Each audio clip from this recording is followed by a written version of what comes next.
Hello everyone. Good morning, good afternoon, good evening. Welcome back to day 2 of the Bushiroad Rumble Online 2022 Weiss Schwarz EU tournament. We are here with the top 8. We've got the final 3 rounds for the end of this tournament. My name is Ben, and I'm joined today by Leon and Nando. How are you fellas doing today? Doing great, Ben. Excited for the matches today. Yeah, me too. I think we have some great things coming up. Yep, for sure. We're getting towards the end of the BRO season now. We had 7 really exciting rounds of Swiss yesterday, a few upsets, but a few really interesting decks and a lot of high skill play. I think we can both agree that in the top 8 here, we have a lot of well-known players and a very interesting list of decks in the top 8. What do you guys think? Yeah, I think you're exactly right with that. I think there's Tokyo Revengers that we haven't seen at all yesterday. There's also this interesting Hololive list that we talked about briefly at the end of yesterday's stream. And yeah, I think there's just great matches all around to commentate, so gonna look forward to that. Yeah, I mostly agree with both of you guys. Super excited to see Tokyo Avengers, but also super excited to see who will take it all. Like, there's 3 whole life lists in the bracket. There's a Seoul Danmachi player as well as a Seoul Tokyo Avengers player. So maybe one of those will snatch it from underneath Hololive. We'll have to see after today. Yep, absolutely. If there's anything we know about Weiss Schwarz is that anything can happen. We saw that yesterday in practice. We might see it again today. And I know everyone is excited to just get going with the games. We have a little bit of housekeeping to do before we jump in. So first things first, let's take a look at the schedule for today and how it's going to work in the format. So as you can see, day 1 yesterday, you watched 7 rounds of Swiss best of 1. They were 40-minute rounds with overtime. Today in the top 8, that changes slightly. We got up to 45-minute rounds. So you'll be watching this stream for a little bit longer, but it just gives these players a little bit more time to think, to make sure that they're absolutely making the best play. Of course, top 8 is still best of 1, but it's going to be single elimination. And we have, there is a 3rd and 4th place playoff as well, because we have some exciting prizes on the line. Leon, why don't you walk us through the prizes? Sure. So if we take a look at the prices, maybe. Yeah. So as we can see, every player in the top 4 is earning a certificate for themselves that you can hang on your wall and show to your friends. For the 3rd place, you're also going to get one of the winner PR card, which is a Declaration of War climax from Attack on Titan final season with the congratulations stamp on it. It's great. It's looking hella fresh. And on top of that, you're also going to get one booster display of Attack on Titan final season once that releases. And for 2nd place, you're going to get 2 of the winner PR cards. And then for the 1st place, you're going to get 4 of the winner PR cards on top of all the other prizes that you're going to get for the lower places. And of course, really 4 prizes. Stuff. Yeah, 4 of those cards is a full playset, so you can put it all into your deck and show the people what you want. Man, I can't wait for the card that combos with this climax to be revealed. Hopefully that reveal comes up soon. I know a lot of people, us included, are excited for AT Season 3. But again, that's a little bit coming in the future. We still have top 8 to do here. So, Nando, why don't you walk us through the bracket itself? Yeah, so of course we have an exciting bracket. At the very top, we have Tanjiro playing Danmachi versus Elyisus, who is on A-Choice Slime, as we've seen yesterday. Tanjiro hasn't been on stream yet, so I hope he sticks around so we can spectate him as well. The next portion of that bracket is Mauricio versus Softy for the win. Both players are on Hololive with very different builds. We've seen Mauricio, who's running Korone Rusia. We haven't seen Softy yet. He's on the interesting Botan Nene memory package. Hasn't been on stream yet, so maybe we'll get to see Tanjiro versus him, get both decks at once. We'll have to see who beats who for that. Then in the other half of the bracket, we have Saladin B, who is the sole Tokyo Revengers player. Hasn't been on stream before, but this him versus Tundi, which we did see yesterday, will be the featured match for today. That's Tokyo Revengers versus MTI. Should be a very exciting match as well. So make sure to stick around to see that. And then finally, we have Darcy on Hololive versus Hakaze on MTI. Kanata Marine Hololive, if I remember correctly, which will be a pretty good match as well. It's 2 of the best decks in the format right now, versing each other. We'll have to see who comes out on top and takes it to semifinals. Yeah, it's a WCC team kill at the very bottom there, so heartbreaks all around. And as you said, I'm very excited to finally see Tokyo Revengers on stream. Now, a lot of people have been touting this as one of the big upstarts in the format. A lot of different builds, all of them very, very good. So looking forward to see how it goes. But of course, before we jump into the games, let's take a look at these 8 players' deck lists. So obviously we're going to be leaving Stellar DMP and Dundee for last because they're our featured match. So I think we're going to start off with Tanjiro. So Nando, again, walk us through this deck. So once again, Tanjiro, the sole Danmachi player left in this bracket. Pretty straightforward list, I'd say. We do see the inclusion of 3 copies of the Ice early play, which is a bit unusual for these lists, but makes sense in this meta. Danmachi, pretty cool deck. Plays a lot of events that give it a lot of deck control. You can almost pull off anything you want in this deck at such a high consistency rate that, you'll almost never brick with this deck. And then Hestia as its top end. It's not the best finisher, but usually it'll get the job done. And as we can see, Tanjiro made it all the way to the top of the Swiss bracket yesterday. So something in here is working for him. Yep, definitely. This is the deck that's meant to quote-unquote kill MTI. But he's not... let's take a look at his opponent, which is going to be... El Yeesus, who's not... This is not El Yeesus' deck, so... He's not playing against MTI. He's actually playing against 8-choice Slime. So we'll get that fixed for you on the screen very shortly. But, we saw El Yeesus playing 8-choice Slime on stream yesterday. And as we discussed, it's kind of, not quite higher roll, but it's a bit of a combo deck that needs to get its pieces going. It needs to have a lot of hoops it needs to jump throughout the game to be able to play its game plan. We'll use just a second while that updates on the screen. There we go. So you see here the level 3 Rimuru, which can spawn more copies of itself during the battle phase. You can get that incredible 7 attack combo if you have the resources. And then you have a very efficient mid-game in the form of the Ranga into Shion early play package. We saw that worked out for him as well. It even functioned as a sort of backup game plan when he wasn't able to put together his finishing combo. And of course, he still got the Slime's very effective, very powerful level 0 engine with lots of utility cards, and his level 1 package, which is the Shion and the Ramirez, just to enable him to use whichever game plan he wants to use. But this is the first half of the bracket, so we'll come back to them later. So next up is going to be Mauricio and Softy in the whole live matchup. So Leon, talk us through Mauricio's list. Sure. So I think if Mauricio's list is first, even though it's not on screen just now, we've seen a list like it just yesterday. Basically, he's playing a Russia top end. Maybe we can get it on screen soon. There we go, yeah. So he's playing Hololive with a Russia top end, which is not something we usually see DX do nowadays. However, together with the Korone, it's just a really solid deck all around. It aims to basically accumulate advantage early on, and then once it can reach level 2, it will do its best to get Russia on the board and then start snowballing from there. And once they actually accumulate enough Russias, they can then use the second effect of Russia to shuffle a lot of cards back from the waiting room into their opponent's deck, to then hopefully finish them with big swings in a deck that doesn't have many climaxes in comparison to the other cards.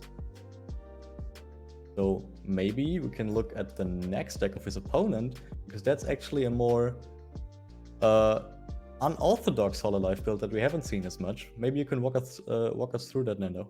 Yeah, so when you hear Botan Nene, the first thing you probably think of is lots of memory cards, and we can definitely see that here with the level 0 Nene. We also have the level 1 Polka that can put cards into memory, as well as the level 0 Botan that goes to memory.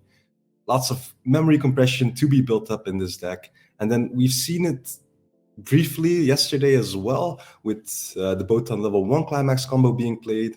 Allows you to grab 2 cards from your deck, choose one to put in hand, one to put into the waiting room, either to set up your waiting room or, just compress your current deck that much further, making cancels a bit more likelier. And then for the top end, they are running 4 copies of the Nene quote-unquote finisher. She has some finishing possibilities, but is also very good at stalling out the game with her defensive abilities. And also one of the biggest benefits of running this many memory cards, you could almost say it's the main payoff of the deck, is the early play Polka, which you can practically play at any moment as soon as you have 3 different cards in memory, which is very great to have a big body healer. Almost any deck would want that. I think that was mostly it for these decks. Now, we will be skipping over Saladin B and Tundi for a bit. Let's head over to Darcy's deck list, who was also playing Hololive. Yep, so this is the third Hololive here in the top 8. And as you've seen, every single build is different. So let's flip on over to Darcy's list, which is the quote-unquote more standard version of Hololive nowadays, which is going to be Kanata Marine. And this deck is, I think, the premier defensive deck in Weiss Schwarz. It has a very slow, not too aggressive level 0 game. It just has a lot of Hololive's high impact, high utility zeros with a very strong stat line. And the strength of this deck is that its level 1 is all about consistency. You have the Roboco, which fixes your hand, and you have the Miko, which can clock encore yourself to level 2. And then when you rush to level 2, we have here the Kanata Change package. It's a 2-1 counter that can also change into a 3-2 healer, and the 3-2 Kanata's climax combo just gives you whatever resource you need. Are you low on hand? Salvage 2 cards. Are you low on stock? Put 2 cards into stock. It just generates a huge amount of compression. It can go through the deck super fast, and as a result, if you just get just a little bit lucky, just a few things go right, you can set up yourself into a position where you're canceling every turn, playing a climax to draw cards every turn, and just get yourself in a position where you just attack your opponent gently until they're in lethal range for the Marine, which you'll definitely have because of the Kanata combo, and then Marine is just a cost and slot effective finisher that doesn't need a lot to get going, and it can just win the game from there. So this is a super solid deck, and it's no surprise that Darcy is a very good player, has piloted to this far, but he's up against his own teammate, which is going to be Hakase on MTI, so let's take a look at that list. Right, so I'm gonna take over for this one, I think. Personally, I think this is the new version of MTI that we're gonna see a lot in the coming months, or at least some variation of this. It runs a 1-1 G-Lane that can't be reversed by cost zeros, which is great for matchups like Danmachi that can just reverse them. The other standby targets with ease. They run a 3-2 Sylphie, which is great for the Tokyo Revengers matchup, which we might see later today. And they also run alternate finishers and a bit stronger finisher versions with the extra Roxy and the Ares that can both burn either on play or on attack. Aside from that, it's pretty standard. We don't see this list running the Search event, the Pendant. However, this list is opting to run Momochiori and also a green Brainstorm at level 0 that can then be used multiple times per turn to mill 4 and then search and discard. Personally, I think this is just a more tuned version for the newer decks that have come out, because otherwise MTI might start falling off. And I think this is great, honestly. Okay, well, that was it for the last of the brackets. We do still have the featured match games, decks, I mean. Let's go over to Saladin B's list, which is first the Tokyo Revengers list. It has been making a lot of buzz, so make sure to watch the match. It's a very interesting deck, and as soon as it shows up on screen, I'll walk you guys through it. First of all, very interesting climax lineup. It runs the new salvage triggers, double soul trigger. When you play it, you can salvage a character with a trigger to hand, makes it very versatile, like it immediately pays itself back. But the main focus of this deck will be the dual laners. The main one being the 1-0 Chifuyu that allows you to stock up to 2 clean if you have 2 copies of him on the front row. The only condition being that you're allowed to have 2 characters on the front row, meaning you only get 2 attacks in. However, this deck is more than happy to do that, as it trades in that turret attack you'd normally have for a very explosive top end with the Mitsuya level 3 and the Baji level 3 combo. This deck is a lot of fun to play, and hopefully it's also a lot of fun to watch. But of course, Saladin B isn't the only one in this featured match. Ben, would you like to take the last deck? Yep, so here we see Thundi also playing MTI, and Leon mentioned that Hakase's build is the quote-unquote more modern build. And here we see Thundi playing some of the more quote-unquote older options. Like he still has the Paul, he doesn't have the stock swap Sylphie, he's still playing the event, which I think is still a very powerful card. But the issue is, MTI is just very focused on its game plan, which is to stand by out its big bodies and just wall off the opponent, which, as we discussed, might not work as well into Tokyo Revengers, because that's not trying to overwhelm the opponent. That's just trying to compress and get stock. And we see here he's playing the Paul, he's playing this, the regular Gizlane level 3 combo, but the issue I think with Mushoku is that it's not as explosive. I think he's relying a lot more on getting to level 1 and then just trying to push Stella D&B down with his strong level 1 combo, especially as we can see he's still running the Accelerate Gizlane just to give himself more plussing, and maybe that's going to be his way of maintaining the compression race so that he can stay in this game.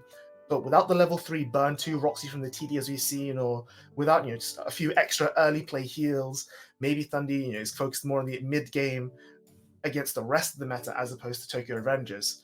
But that's going to be it for these decks. I think where players are more than ready to wait to get into the game, and I'm sure you all at home are just itching to see Tokyo Revengers in action. So we're not going to delay you any further. Let's jump straight into the game. So here we have, oops, it looks like the names are reversed. Let's quickly get that fixed for you. So yeah, we have Stella D&B on the right and Thundy on the left. So it's going to be Mushoku versus Tokyo Revengers. So I think we can all be agreed here that Tokyo Revengers is massively favored in this matchup, right? Yeah. Well, it definitely is an interesting matchup. This deck has a very real surprise factor. A lot of the wins, I'd say, currently are mostly the players not really knowing how to face this deck. So it all kind of depends on if Thundy studied after seeing the bracket, after seeing he would be facing this deck in top 8. There are a few ways to play against this, but we'll have to see how he approaches this, of course. Yeah, so just a quick mention about the dual lane engine. So we have the 1-0 Baji, which we're gonna try and get on the screen so everyone can take a look there. And there's also the Chifuyu, which is also the other piece of this engine. And so both of them have the effect that at the start of your attack phase, if you have 2 or less characters in your front row, or so I think the wording is 1 or less other characters in the front row, then they give both characters in the front row a certain effect. The Baji being on reveal top check, and the Chifuyu being the add to stock. And so you only get 2 attacks a turn, but instead what you get is a lot of compression from the Baji's top check filter and the Chifuyu's search. And because of that, you can guarantee a lot of clean stock and a lot of filter the hand and just get really going with your engine and just set up this incredibly explosive late game. So you can see both engines here on the front. The incredible thing is that by only having 2 front row, they're both 7,000 power, so they can easily not tie, but they can fight the 1-1 Eris, which gets the 7,500, with any power pumps in the back row or what have you, and that gives him a lot of not board control, but he can definitely try to challenge Thundy's board. And I just want to mention something here. Look at Thundy's waiting room. Mm-hmm. Oh, it's a lot of climaxes already, turn 1. This is not good for him. Yeah, so I'm not sure.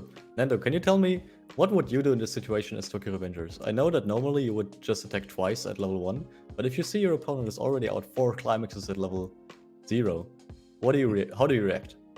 Well, with this deck, your main game plan, attacking only twice, happens from level 1 onwards. Before that, you run a completely normal level 0 lineup usually. You can play it pretty normally as well. There's really no reason to hold back at this point, other than if you're worried that your opponent will be setting up like multiple Edises, making it slightly awkward for you to attack with dual laners, since they do only reach 7k without extra pumps. So while you would prefer your opponent to hit one later than you, you could definitely take advantage of this lack of climaxes in deck, if you would say. Yeah, we've also seen here him spreading out just now. That 2 of them are the Eris standby as well. So it's even going to be less likely that Thundy's going to have the ability to mill and filter and plus at level 1. And so maybe Thundy will have to rely more on contesting the board, and that might give Stella D&B the chance he needs to really pull a lead with his dual laners. Yeah, definitely. And we already see him searching for one dual laner here with the Hina. Hina is usually, it's called a Riki, the profile. Basically, you just pay 1, put 1 to clock, and then you can search for 1 level 1 on our character. And this is basically what we just talked about, right? He's already setting up his dual laners, and then we can start seeing why this deck is going to be such a menace from now on, maybe. Yes, so one of the interesting things is the deck purely runs a vanilla 1/1 counter because of the trigger it provides. However, the counter is a 2/5 counter, making it big enough to actually wall out the Erises unless they have like 2 Ghislaines ready on the board. And even then, it only ties. So if he manages to get one of the counters in hand, he might actually pose a threat for Tundi. And he actually does immediately grab it with the split salvage trigger, which I think is probably the best play you can make here. Yeah. The other thing I want to highlight about this climax is not only is it salvage, split soul, the fact that the argument for playing dual lane is that usually you lose a lot of pressure and a lot of tempo going into the with only 2 attacks instead of 3. But by giving a soul to the 2 characters, you actually have the ability to give to not make up the damage deficit, but you have 2 soul attacks, which usually tend to stick given in the early phase of the game where people are more uncompressed. And so we can see here Sela DNB equalizing on damage despite only having 2 attacks. The other really interesting thing as well with this deck is that by having 2 Chifuyus in the front row as Sela DNB has here, he basically gets to generate 6 stock a turn, because each one stock charges 2 characters from the waiting room. And because it's selective put from waiting room to stock, Sela DNB can put all of his non-soul icon cards from waiting room into his stock, so that when it gets to the late game, every single card in his, or most of the cards in his deck will have a soul icon, which can be very devastating with his Mitsuya level 3, which, as we can see on the screen here, mills 2 and deals damage equal to the number of soul icons milled. And this again has another really incredible synergy with the stock, with his 2 soul icon climaxes, because they have 2 soul icons. If he mills a climax, that's burn 2.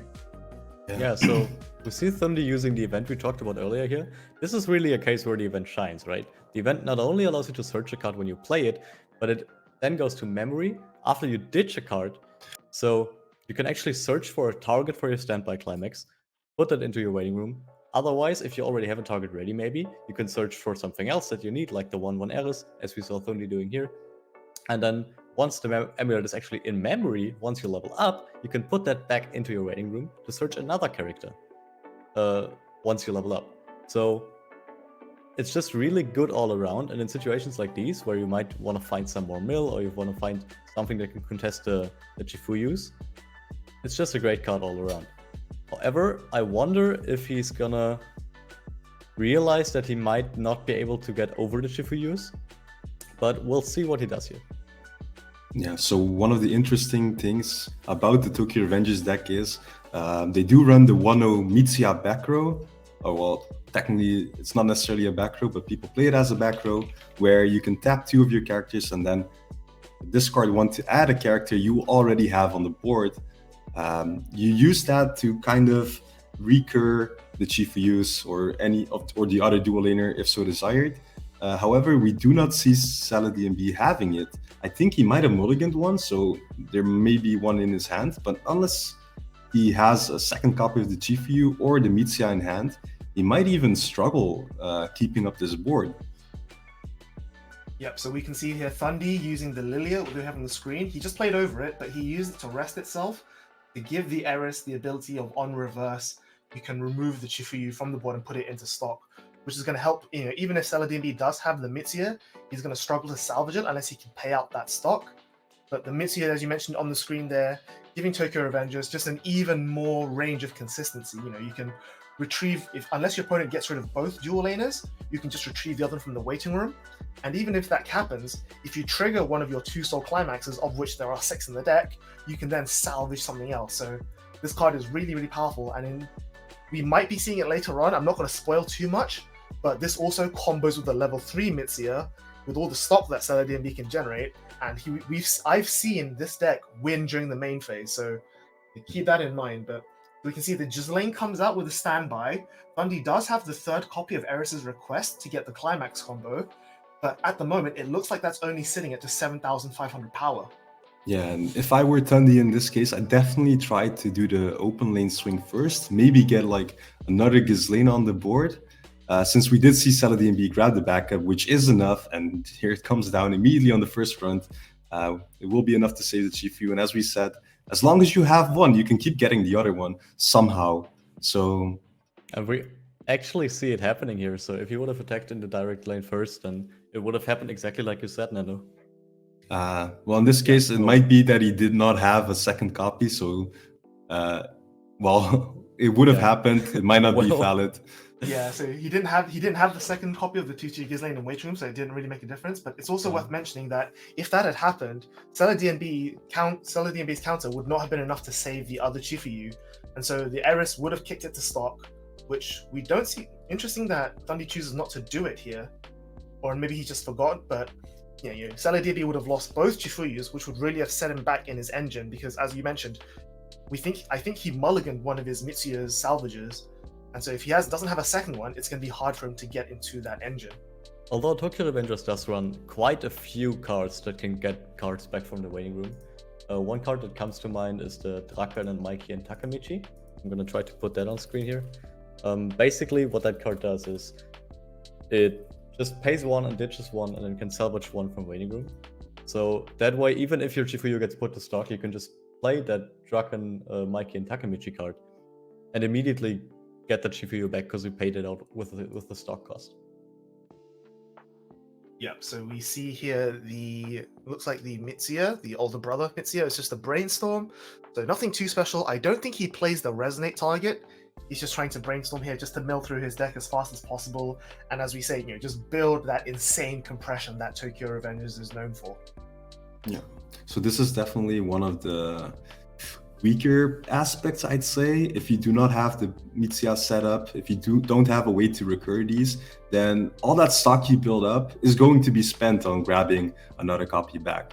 And that definitely does delay your plans. Like, you might lack a bit of resources in the later stages when you want to do that explosive turn, and which might not matter, but it might also cost you that one extra burn to finish the game. Yep, so we see here he makes up for the dual lane with the Badgie instead, which is again another piece of dual lane. And so what this one does is he's going to generate one stock per attack and also reveal and add a character per attack as well. So we see here him revealing the climax. He's going to trigger the 2 stock, which is going to swing for 3, which is really going to help him keep up in damage. But unfortunately, by not having the 1-0 Mitsuya we talked about earlier, triggering that 2 soul does not turn into him retrieving that Chifuyu, which is very unfortunate.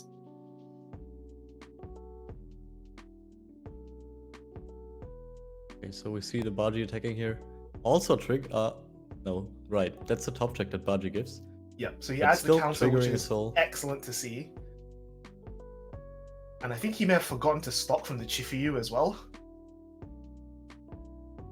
But I like this. I like having the Badgie here because not only does it rebuild his hand, he's given up a lot of cards so far, and now he's in hand advantage, but it also just takes a few more cards out of his deck and gets him a little bit closer to refresh, which I think is definitely what he wants to do. I'm wondering why he chose to side here. Maybe he didn't want to give Thundi the easy choice for the level up, since with only 3 cards in deck, if you level up at that deck state, he would have not have much to search with his events. So I think actually fronting here might have been better, just to deny a good search for the events. Well, isn't the Baji weaker? It's only 7k, right? Whereas the Eris is sitting. It is weaker. Yeah, it is weaker. But by giving up that lane and dealing 1 more damage, you bring Thundi to level 2, and that forces Thundi to either use his events or wait till level 3 to use them. Because if he uses them here, he would have only had, I think, 3 cards in deck at the time of the search. So his options would have been really limited. Yep. So we'll see how Thundi navigates this turn. I think at the same time, on the counter side of that argument, Thundi has no complaints being at level 2 here because he gets to start standbying out his level 3s, which is definitely what he needs to be able to maintain that aggro and pressure against LODNB. So we'll see how he... Oh, we're just looking at see here. I think we're seeing that the Badgie says, look at the card, and if you don't add to your hand, put it into the waiting room. So that 2 soul that he should have triggered actually should have gone into his waiting room. So we're just trying to see if we can repair the situation right now, because I believe as a result of him triggering that, Thundi took some extra damage that he shouldn't have taken. So the judges are just currently discussing with the players and figuring out what damage was where. I think Thundy chose not to clock this turn anyway, so it wouldn't have made a difference on his level up, but it would have made a difference to the cards that he drew for turn. Yeah, definitely. So we'll give it just a second there, but assuming that the situation can be fixed and reversed, do you think that this is something that is beneficial to either player, or do you think this is inconsequential? What do you think, Nando? Well, it definitely does make a bit of a difference. As we said, Tokyo Revengers does lack a bit of damage output with only 2 attacks, so seeing that 2-soul being triggered and sticking must feel really good. So sadly, it had, it occurred when it shouldn't have. And if you're Thundy, you definitely want to keep a damage lead in this case as well. So yeah. So I'm seeing they're fixing it by just triggering a new. Yep. Yeah. Yeah, so it's just 1 less point of damage. So Celadon B still maintains a fairly good damage lead. And like we said, by choosing to play the Badgie this turn, he also has a fairly healthy hand. We saw him add the counter with the second attack as well. So he can definitely keep one of these lanes alive, even through an Eris. And the question is, as Thundy, you're still behind on damage. Taking 1 less damage is nice, but I think you're still definitely on the back foot, even if you're getting 3 attacks. Only one of them is 2-soul. The Eris is going to lose to a counter. So you use the Giz lane to kill what definitely needs to be killed, which is in this case the Chifuyu. And you're just praying that Celadon B doesn't find the 1-0 Mitsuya later down the line, right? Yeah, definitely. Yeah, and important of note is the Mitsuya only works for characters you already have on board. So if he doesn't find a single other copy, then even grabbing the Mitsuya won't help Celadon B fix a new dual lane in this case. And he might have to clutch on the Baji, for example, if he does have more copies of him. It can be a bit awkward not getting the pieces you want, especially when you try to build 12, 14, 16 stock, or even more if possible. That's interesting. See there, he's playing another standby. Again, it's weird that he's played this standby now when he doesn't have another level 2, I think, to put out. It's just going to be the 2-2 Roxy, I assume. Or maybe just a 1-1. Yeah, he also chose not to clock for turn, which I guess is fair if he wants to keep that climax in his... He wants the climax currently in play to go back into his rating room to get to refresh with. But yeah, we saw him having the Brainstorm Roxy in the back row, which is very useful. And he's also got the, I think, Unfriendly Roxy that we saw him bounce to hand as well just now when he played that climax. This is not going to... The problem with this is that none of these plays are advancing Thundy's game plan. It's just a case of, he's trying to make the most out of a bad situation. And I feel, triggering a standby here is not really what he wants to see either. Yeah, I feel like maybe this standby was mostly just to get it out of the hand into the new deck. But triggering this one might hurt as well, since he really didn't get anything out of the standby then. He actually had to forego playing something else from waiting room, which must hurt. As you said, nothing here actually furthers his game plan. But I do have to say, the one on the back row, not quite sure what the name was of the card, but the one that gives the stock kicking ability is really good against this particular deck, as you make it just that much awkwarder to re-grab the Chifuyus or the Bajis. Yeah, so the level 0 in the back row there is called the Lilia. It's one of those tech pieces that we don't see every Mushoku deck playing, but this is one of those situations where it's definitely paying dividends. And I think here, Celadon B is starting to have his board, quote unquote, taken apart. And even though he is fairly well compressed, I think he's 7 going back in. I don't think his hand is in that good of a shape. So it's going to be interesting to see how he can rebuild a board next turn going into his finishing turn. I wonder. I think he hopefully will cancel a few times next turn, so he will have one more turn to set up his finishing turn. But yeah, it'll be interesting, I think, because we see Celadon B or Yabi still being at level 1, so he has all the time in the world, right? But at the same time, before Yabi reaches level 3, I don't think Thundy actually needs to worry much about being close to actually losing the game. Yeah, so we saw that Yabi refreshed the climax, which is very unfortunate.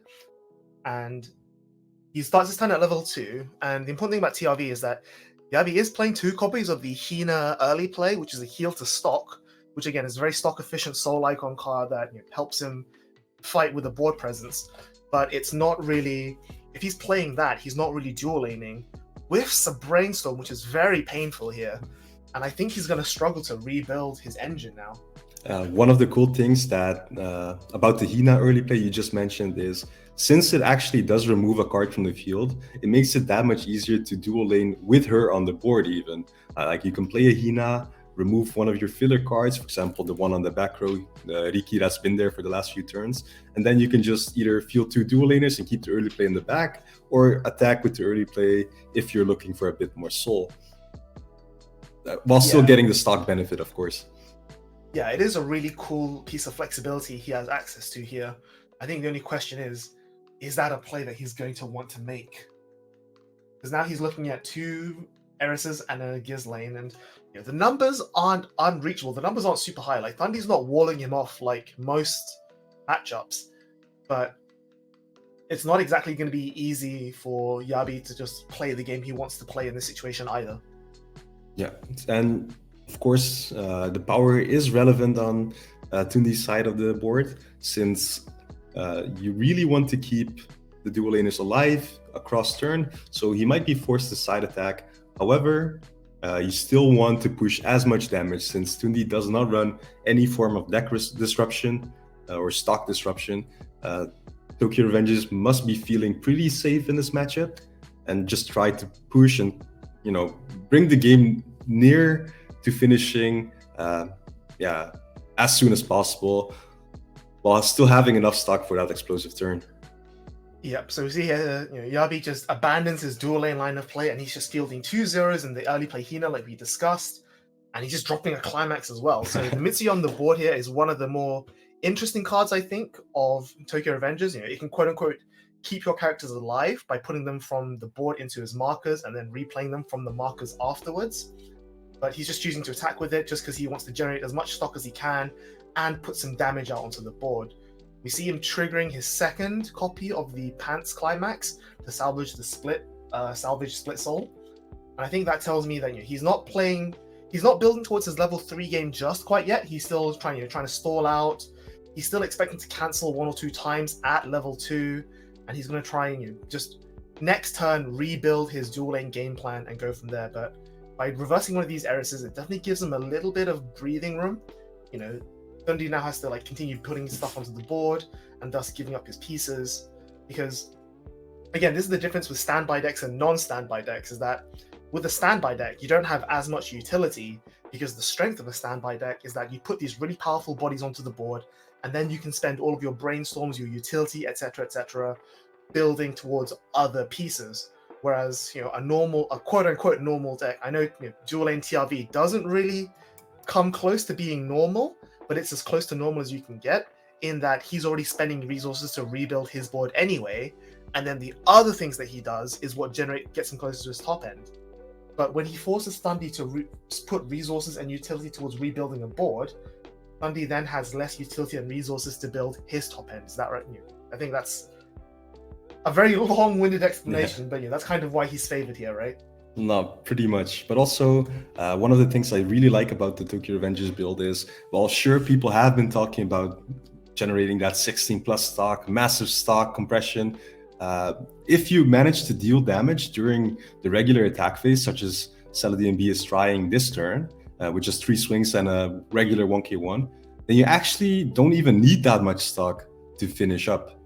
If you push them to level 3 or far into level 3, then even a regular, just the Baji, for example, will be enough to close out the game.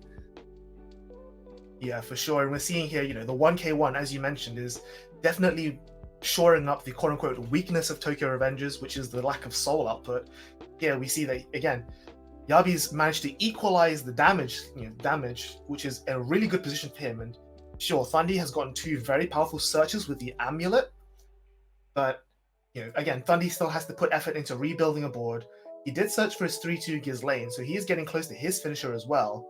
But at this point, Yabi can just kick back, know that he has pieces thrown at the opponent. He's got a massive stock lead, and the 3-2 Baji, as we discussed, will appear, will come out at some point, and that can just be enough to finish the game out of nowhere. Yeah, definitely. I know Leon is a big MTI fan, having played it much of BSF. Leon, how do you think you would handle this situation? This situation is really tough, right? I think if I'm not playing the Sylphie, what I want to try to do here is basically just try to build a board, slap as many level 3s on the board as I can, and just hope that my opponent is not gonna be ready for all the power on the board. Sometimes there's a situation in MTI where you just gotta pray into your power levels, I think. And what I want to do here is I want to set up level 3s on the board. I want to grab the rest counter, and then just, yeah, try to swing, try to chip away at his health, and then attempt to finish once he's at 3-2, 3-3 maybe. But it's kind of rough against Circuit Avengers, because they can heal quite well, and once they reach level 3, it's super scary. Yep, so you see here Thundy hitting his Brainstorm, salvaging 2 Giz lanes. So we know he has 3 Giz lane and a rest counter in hand. So Thundy's pretty much perfectly set up. He was able to hard play the Eris from hand. So he's losing a bit of stock and he's losing a bit of tempo. But we see here Eris's request comes down, gives him some milling, which helps him maintain his compression. Milling 2 climaxes, that's good. That's climaxes that aren't being triggered. I'm sure he's very happy to see that. That is true. That is a lot of deck he still has left, though. Milling another climax as well. So I think he's managed to see 5 climaxes this turn, which is, I think there's such a thing as too much compression here. Yeah. I mean, like you said, he's still got a huge amount of deck left. He's got some control. He's got 3 attacks, but I think there's a good chance that, even if he deconstructs Zelda D&D's board, Yabi still has more than enough ways of just, whacking 3 or 4 soul into Thundy's face, and Thundy could just level up next turn. Once again, Thundy not having a good level 3 to put on the back row is kind of unfortunate for him, especially after all that milling.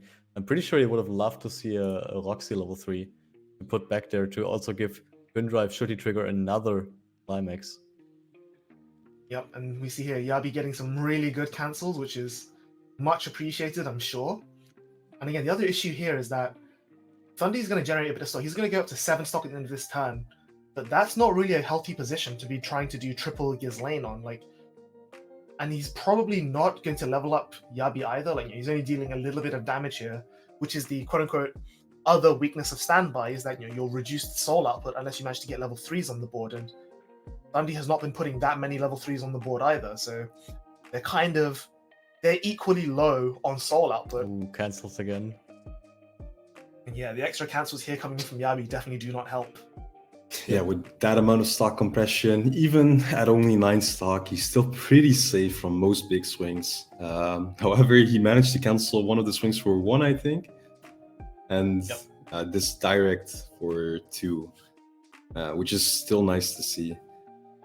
Yeah, the other benefit of the Elia here that Thundy's been using is that by putting characters into stock, he buries Yabi's climaxes in stock a little bit deeper, and Yabi is trying to hold up to at least 11 stock for his level 3 turn, and so it's going to really disincentivize Yabi from paying out all that stock to get his climaxes out, which can maybe hurt his compression. That might be Thundy's saving grace here. Interestingly enough, not only is he burying the climaxes deeper, he's also removing those non-triggers from the stock and putting them back into the deck, making those finishing turns a bit more awkward, as he's that much more likely to actually mill one of the non-triggers with his Mitsuas. So Yabi finally hitting his Brainstorm there, gets the salvage 2. So if you're in Yabi's shoes here, would you try and rebuild your dual laner combo? Or would you try and say look, I have 8, 9 stock, I'm just going to field a bunch of zeros, crash a bunch, force my opponent to overswing so I can cancel, and just push them up to high level 2, low level 3, and try and just win the game next turn? What do you think? Definitely rebuild the dual laners. He hit 2 climaxes. He can easily grab 2 or 1 in the Mitsuya and do some fancy stuff with that. But definitely you get the opportunity to get 6 extra stock I think that outweighs the one extra attack he could have gotten this turn. And we do see him grab one. Will he grab a second? He does. There it is. Yep. So, like you predicted, he's going to rebuild his dual lane combo. Unfortunately, now that Thundi has 2 copies of the 2/2 Giz lane on board, that Chifuyu will not be able to contest the Erises. So at best, Yabi can play the 2 Chifuyus, play a salvage split soul, and just side for 1 twice, which is really bad for his damage output, but really good for his compression. You think that's a good trade-off, Leon? I think personally the trade-off is pretty good, yeah. Especially because, like we said, he will get 6 extra stock, 4 of that from Waiting Room. So once he refreshes, he's gonna be even more compressed. And against the lanes that Thundi presents, I don't think he has any problem with this. However, what he could also choose to do is just front into it. If Thundi even higher numbers, he has to attack there, because you can't choose for a direct attack, right? So that should be even more chance to cancel the damage as well. However, of course, it is always risky, since if you take one of those big swings, it gets you that much closer to level 3. I think the placement here is actually pretty smart. One against the 1/1, and one is facing the 2/2. Facing the 2/2 gives him the option to front for full power. He actually does swap, Yeah. so he takes away that option. But he could have always had the option of siding into the 2/2 if he was scared of his opponent hitting level 3 anytime soon. The 2/2 will obviously deny the full soul. He brings it back. Maybe he's listening. I'm not sure. Yeah, I hope not. He just wants to bait you. He just wants to switch again. Yeah, I think the placement here implies to me that he is going to go for the front, crash both lanes, and just open up a full board for Thundi to swing into.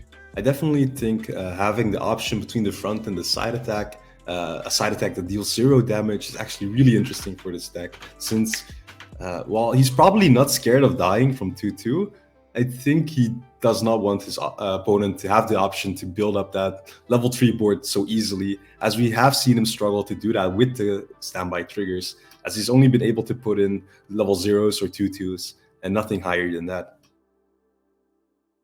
Yep, so we see here he's just going to rebuild that clean stock of no triggers. He is going to bury those 2 climaxes in his stock even deeper, but fortunately another non-trigger comes down, and it looks like it was a side for 1 there. So we'll see if he crashes on this other lane or just sides for 0. Because like you say, one argument is to crash and open the lane and force Thundi to just overswing. The other argument is to just leave the character on the board and just take 1 less potential soul damage. And given how compressed his deck is going to be, I think both of them are potentially equally valuable here.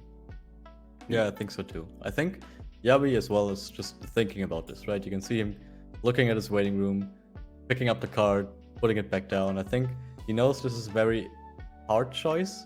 Probably both choices are good here, so he wants to make the best out of the situation. So we do also have an update for this bracket. Whoever wins this match will be facing Darcy on Kanata Marine, which I think for either deck will be quite the interesting matchup. That also means that Thundi is the last Mushoku Tensei standing here. Yeah, that's right, because we have another update from the Hololive end of the bracket. The Softy for the win has beaten Mauricio. So we have the memory package taking it over Rushia in the Hololive mirror. I think we're just still waiting to hear from the first half of the bracket of Tanjiro versus El Yesus. So we'll update you when that comes in. But yeah, we're definitely going to show off that Botan Nene memory deck for the semifinals next round on stream. Nice. All right. Okay. Ooh, refreshing a climax. So Thundi took a lot of damage there, and yeah, Yabi was able to put together a fairly sizable damage lead, which is definitely nice for him. And I just don't know if that's going to be good or bad for Thundi here. Gets a hit on the Brainstorm, finds a level 3 healer. He does have the early play condition. So healing off is very much appreciated as well. Oh, it's gonna burn though. I mean, cancels. Sniping that climax out the top. Yeah. I think that puts Yabi into all out, actually. 7 out. No, I think he's got 1 pants left in his stock because he triggered it the turn before to add the split back. So he's all out. So that's 3 clean damage on the top of Yabi's deck. That's I'd be very concerned about that situation. Because 3 damage coming in clean, plus the refresh will put him onto 2.6. So if Yabi doesn't cancel the other 2 attacks, he's going to be level 3. And as you say, Tokyo Revengers has a really tough time healing down. So being at level 3 for Tokyo Revengers is not an ideal spot. Tundi, Look at this waiting room. yeah, It is super compressed, so I'm not that concerned either. Tundi actually choosing to swing for 4 here instead of taking that guaranteed 3. Even in that deck, 1 is like, it's almost like a coin flip chance to hit 1, looking at the deck Yabi is presenting. So I'm Well, wondering, Or the climax into clock and then not eating, not canceling. that's also very possible. Yeah, The other huge concern is that even if Yabi does go to level 3 here, the strength of the Badgie with the Mikey finishing combo gives him more than enough chance of just actually ending the game from 2.6, given how uncompressed Thundi is. Yeah, honestly, I gotta say I don't dislike this plan from Thundi though. Like I said earlier, sometimes you gotta just believe in your powers, and with this, I think you gotta take the chances you have. If you see your opponent being all out and having 3 cards there, either you can push your Ares to front row, switch it with the G lane, attack for 3 because you know the trigger is there because you top checked it, or you try to gamble and go for the 4th card. So And it it works out. did not cancel. It did work out. He goes to level 3, but again, as you said, we see here the Badgie can salvage its own climax, and it has pay 8, discard 3, put all your characters on this as a marker, and change into the Mikey. ooh. Yabi taking another 2 damage here. That's really not good for him. And he also took 2 Mikeys, so depending on what he set up, I hope he still has access to another one. I Because did. We that's saw really him Pick vital. 1 to hand. We Okay. saw Pick him one salvage to one, with the split Yep. with the split soul climax last turn. But again, now that he cancelled with the pants combo, the Badgie right there can grab its own climax on play, and I think Yabi has more than enough stock to just go for it. And what's more is Thundi not being level 3 means that he didn't have the chance to use the Sylphie to stock swap Yabi. So if Yabi goes for the pay 8 ditch 3, he becomes uncompressed, sure, but he becomes a lot less vulnerable to the stock swap that Thundi might be threatening. Yep.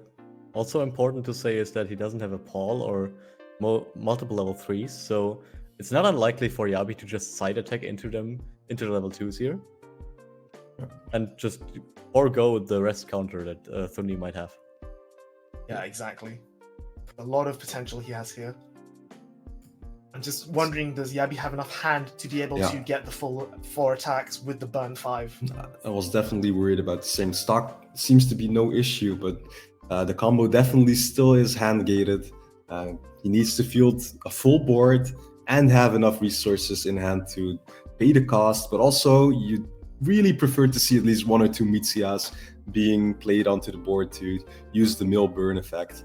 And even that, with like the slight decompression that Tundi has been causing to Yabi's stock, with like removing those non-triggers, putting them back into deck, the Mitsuya's might even whiff here.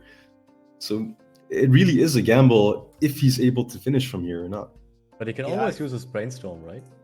He does have the brainstorm. I think, counting his stock, he's got 8. He's got 11 stock, so he can afford to, brainstorm, heal to stock here as we see him doing, Ooh, which is not bad. He puts a Mikey in, which he can always, change into as well. Gonna brainstorm. At least 1 hit would be great here, but he know, whiffs that again. Really painful to see. So the healer being played down indicates to me that he's trying to stall at least 1 more turn, which is very valid with that deck size and the amount of climaxes in it.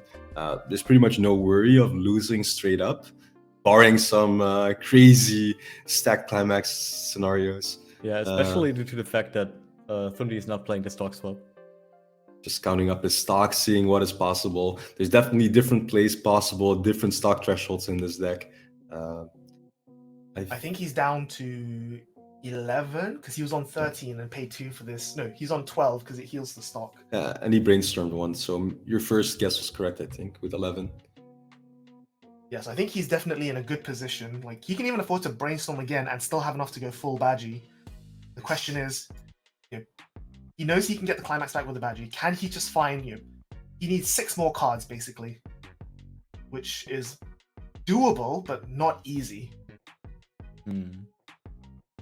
No, he's just gonna move opting to attack. to dual lane, but with the wrong cards.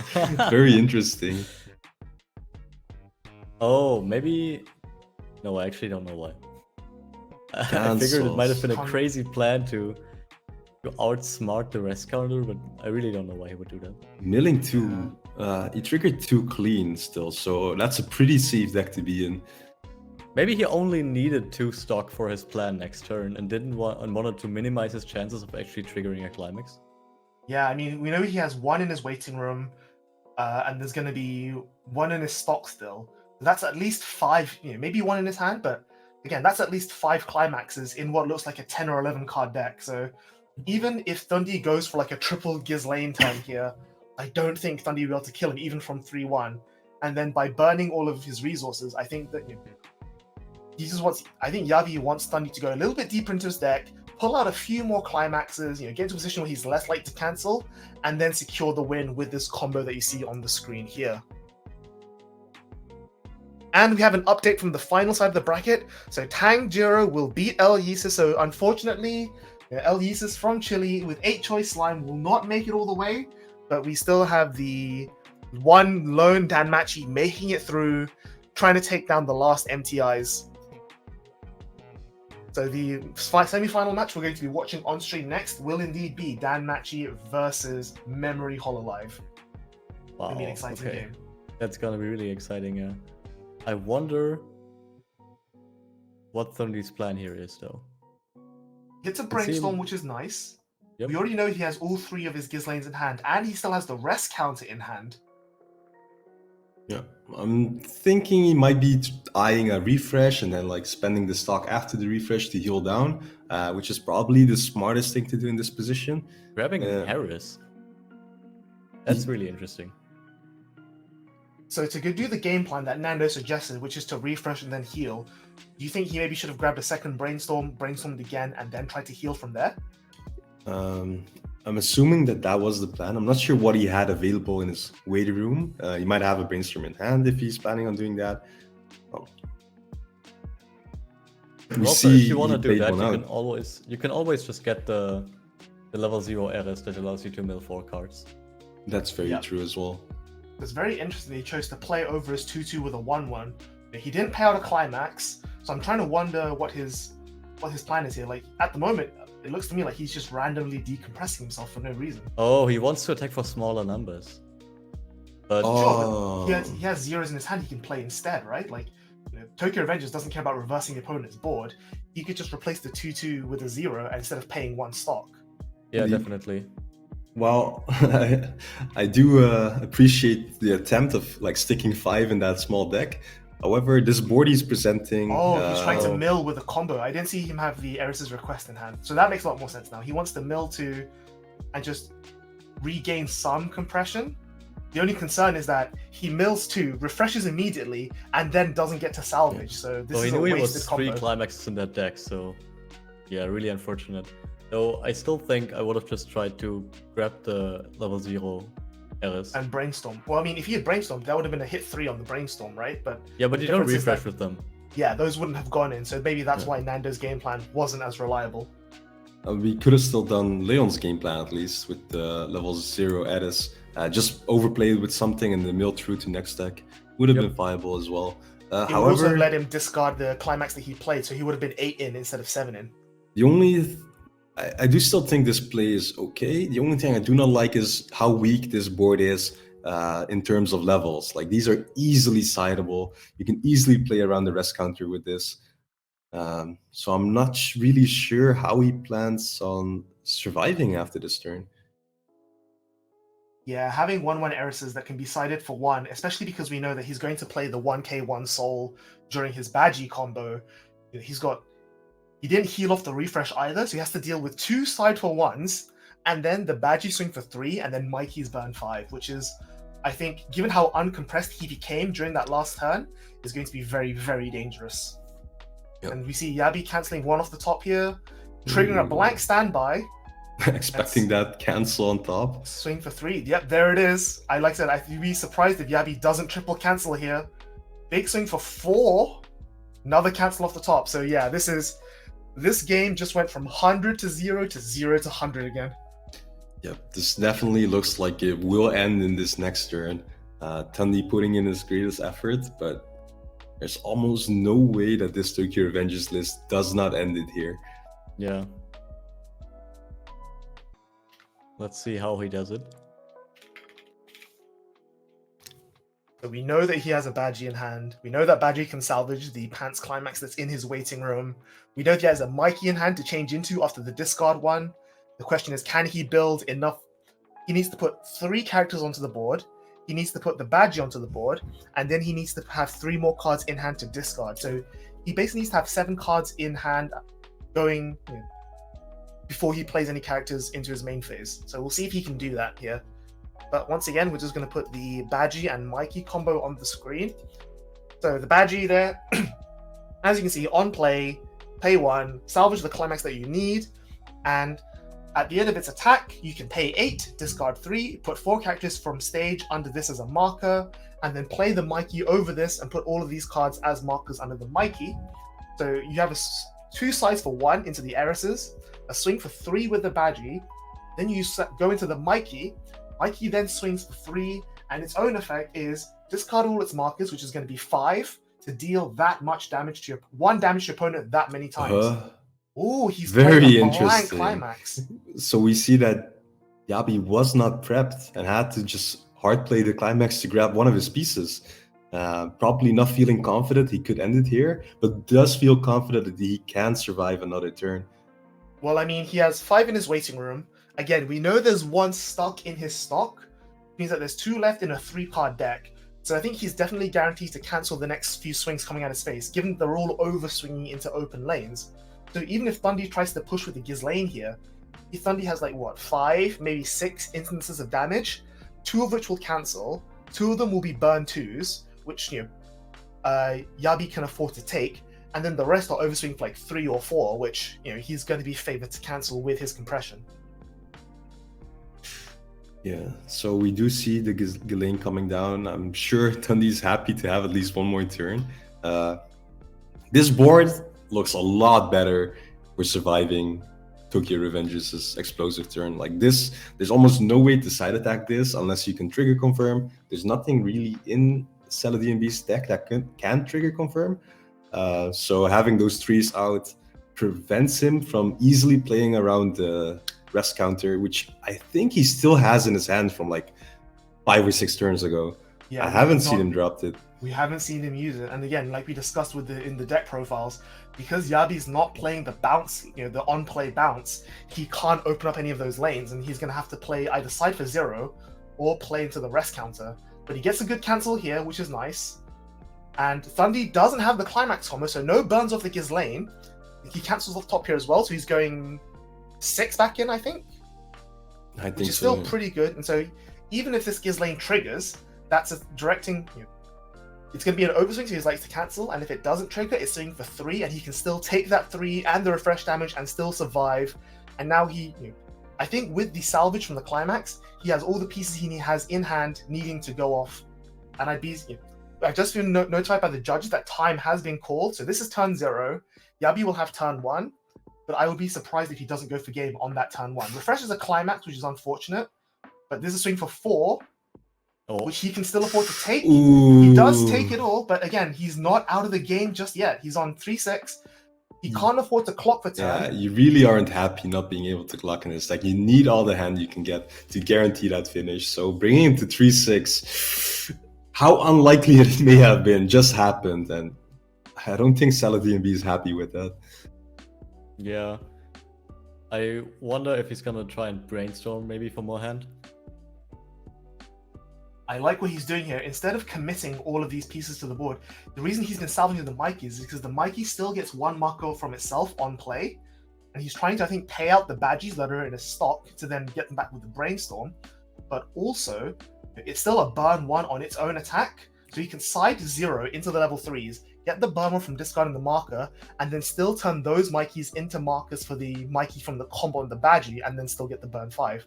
So he's really maximizing his damage output here, which I like a lot. So usually you like to see this Meteor being played over and over. However, with that clock being unavailable to him, you really can't afford to play him that much, especially not only because you don't have the hand to pay for the Badgie afterwards, but also you're kind of in danger of milling yourself out with those multiple mill 2s, and he can't afford to take a refresh damage here either, because that will lose him the game.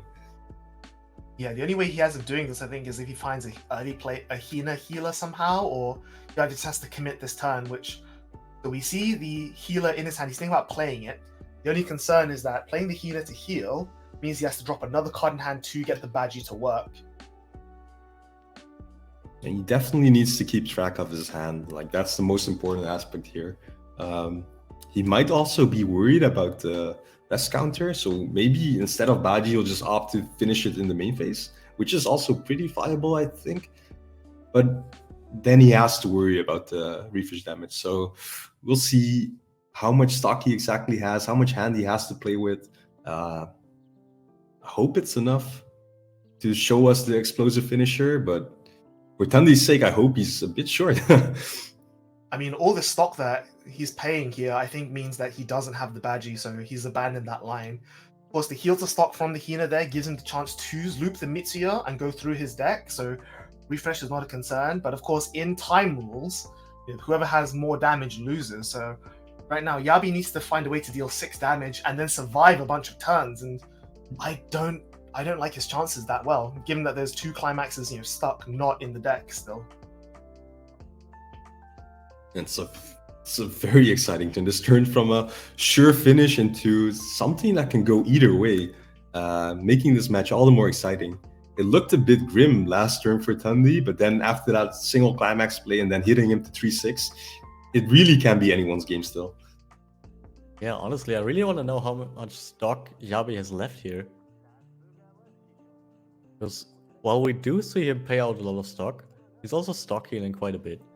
So technically, I think this turn he already paid 5 stock due to putting 3 back. Oh, but I can't looks make like it he has tell. 5 or 6, which is not enough for the Badgie. Yeah. If it's 7, it might be 7, then it's enough if he doesn't need to pay for the climax. Since he only needs 8 at the end of the attack, but a rest counter will crush his dreams of finishing with the Badgie. Yeah, so we've just been told it's 5 stock he has there, so he plays the Badgie for 2. Even if he has the climax, that's only going to give him 6 stock at the end of all the attacks, which is not even nowhere near enough. So, and again, like putting that Mikey in the back row there tells me that he's thinking about the rest counter and he's trying to figure out how he can play around it. Like even if the 2 Mikey burn 1 stick, he just doesn't have enough soul output with the Mitsuya unless he hits like maybe a stock soul or something. Yeah. Like if he plays the split soul salvage onto his level 3 Mikeys, side attacks with them, and then checks his climaxes to side for 2, that's his only real out here, right? Yeah, if he manages to mill down his deck, depending on the markers he chose, the marker actually goes from underneath the Mikey to the bottom of your deck. So if he knew that this was the case, that he couldn't get the Badgie, he could have put triggers underneath the Mikey and then mill down to the bottom deck and then just put those triggers to be triggered. It looks like he doesn't have the climax either, so he's going to, get rid of 1 marker to burn 1. It does stick. Swinging for 4, if I'm in Thundy's shoes, I think you have to rest counter the other Mikey. Yeah, and that's what is going to happen. Yep, so discard 1 and pay 5. Yep, so he's out of stock. It does keep him a little bit alive, but if this 4 sticks, then Thundy's in a really bad position for something. The cancels very early on. And now this one has to hit something big. There's no guarantee of finishing here, but you want to see that +2, bring it to 3-6. Only a swing for 3 here, which will not do it. Even canceling. Cancels as well. And the other problem is that triggering that climax there, that's another climax out of his deck. So he's got 1 in the waiting room, 2 in the, I think 1 in the stock still, which he just triggered, and then 1 in clock. So his chances of triple canceling this turn or double canceling with the Ghislaine combo is starting to get lower and lower. Yeah. And we see there Thundy choosing no climax from Thundy's side though. But he's got exact damage. It's 2-2-2 across the board. So Yabi needs to cancel everything here. And he does it. That's game. Yeah, 3 climaxes left in the deck, and they were just a bit too poorly distributed. That is really unfortunate.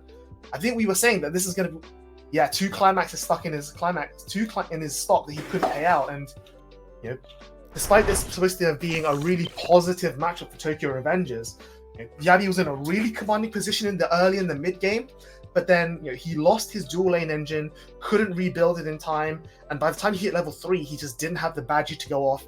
He wasn't able to put together the finishing combo, And yeah, it's all over. I don't know how to, I've got no other words.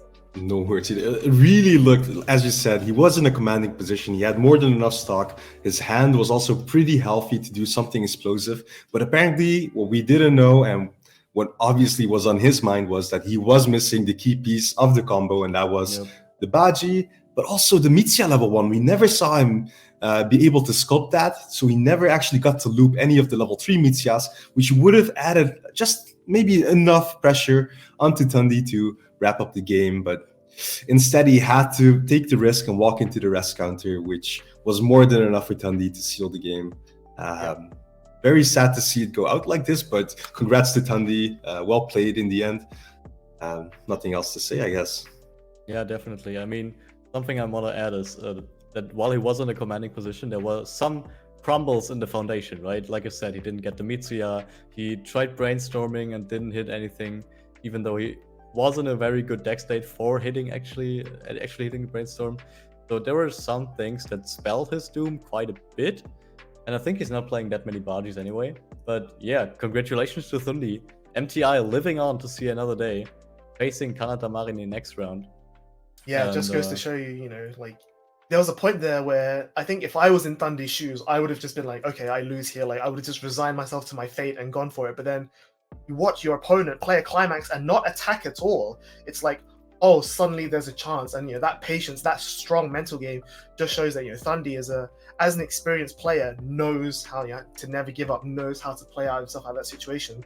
And just, being patient, healing down with the Giz lanes, not needing the combo to burn you, just pushing them forward and just hitting for exact numbers was really, really good there. So, congratulations to him. MTI goes through to play against Kanata Marini in the semifinals. But again, like I said, we're going to be flipping over to watch Dan Machi versus Memory Hololive in just a few moments. We're just going to go for a quick break while the players in this production set up. So don't go anywhere. We'll see you all in just a short moment.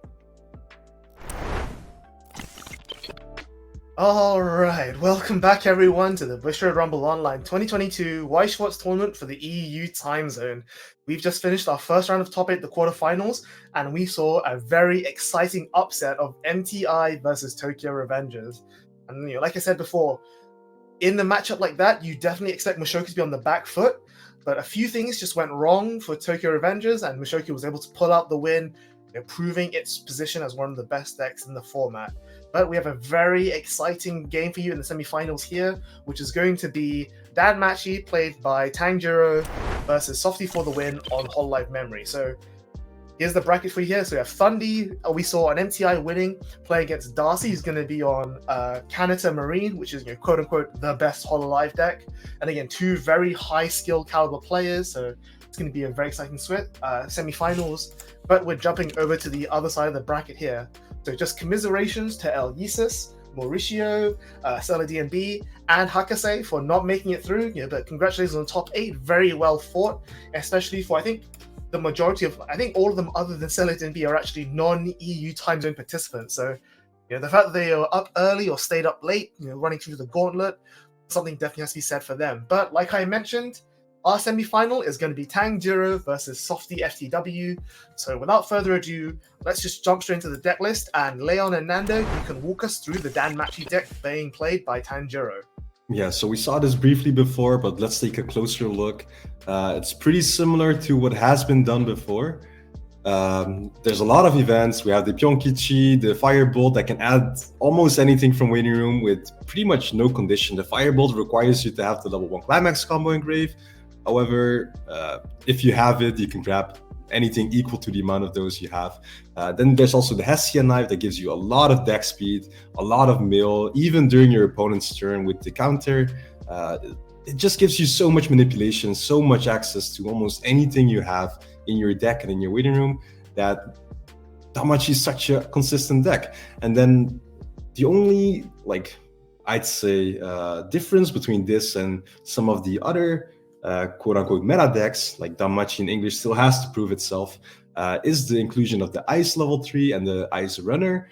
These are pretty unique for this list, I'd say, but they do give this deck a slightly better matchup against standby. Like the Ice becomes really big on play, allows it to reverse almost anything, and it stays at that level until the end of your opponent's turn, giving Danmachi even a way to plus on board, which it usually doesn't do. Usually you don't expect that in Danmachi. So maybe that was the key in topping here, what the other list lacked.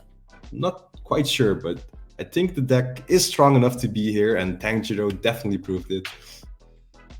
Yeah, I definitely have nothing more to add to this. I think this list is looking greatly made to counter standby, just as you said, Nando. And I think from this we can just go on to the next list. Yep, so let's take a look at Softy FTW's Memory Hololive deck. So we can see here he's a big fan of Botan. He's playing both the level 1 combo and the Botan level 2, which we've seen being splashed into a lot of other decks, because there's a lot of very disruptive play with the rest of it. We'll get to that in a second. So a lot of his level 0 is about getting memory, like the Botan level 0 and the Nene level 0.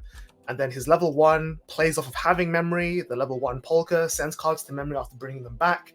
And the big kingpin of his deck here is, as you mentioned at the beginning of the day when we looked over this deck first, is the early play Polka, which can be early played at any point as long as you have memory, which you'll always do.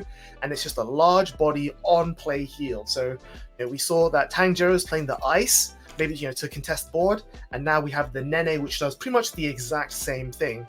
And he's also finally got the 4 copies of the level 3 Nene, which when you stand by it out is a defensive scry. It helps you prevent a bit of damage, and as well as being just a big 2-soul encore stick. And its own climax combo has the ability of milling 1 and potentially burning 3. And given the ratio of the levels in his deck, I think it's very likely that burn 3 is going to stick more often than not. And of course, by having lots of memory compression and having lots of selection in the form of the Botan, the Nene, and the Aqua, he gets to play some very aggressive tech choices, such as the 3-2 Lamy, which is an assist, a healer, and also with memory, pay 2 to heal to hand, which is very, very powerful for long game survivability. And as I mentioned, the 2-2 Botan, which when it comes out, if you can stand by it out at level 1, which is even better, it has 3 memory, it becomes huge, it basically becomes unremovable in a way, and on attack you can snipe the opponent's back row, which against the likes of DDM can be very useful for getting rid of the Hestia brainstorms, which DDM needs, or potentially he forces the Danmachi player to bounce using the level 0 bell to bounce his back row instead. This is a very aggressive list. It does a lot of damage, which I like a lot, and it's a very unique build that we haven't seen before. But the fact that he's made it into the semifinals definitely says a lot about this deck and about him as a player. But I think without further ado, the players are ready, so let's jump into the game.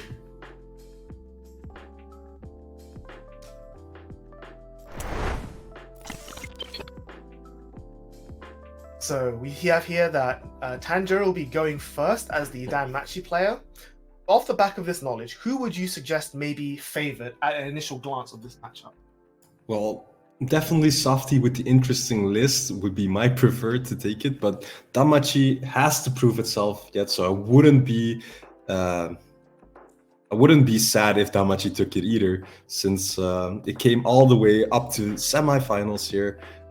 Really impressive from both players. We do see that Tanjiro starts off with the Ice Runner. That's pretty unusual for this deck, but it does give it a turn 1 play. Usually, Danmachi going first has to sandbag a bit because they completely rely on the level 0 bell, which allows him to clock himself to bounce back 2 characters. So the Ice is really interesting in this scenario, being a 3-5 runner.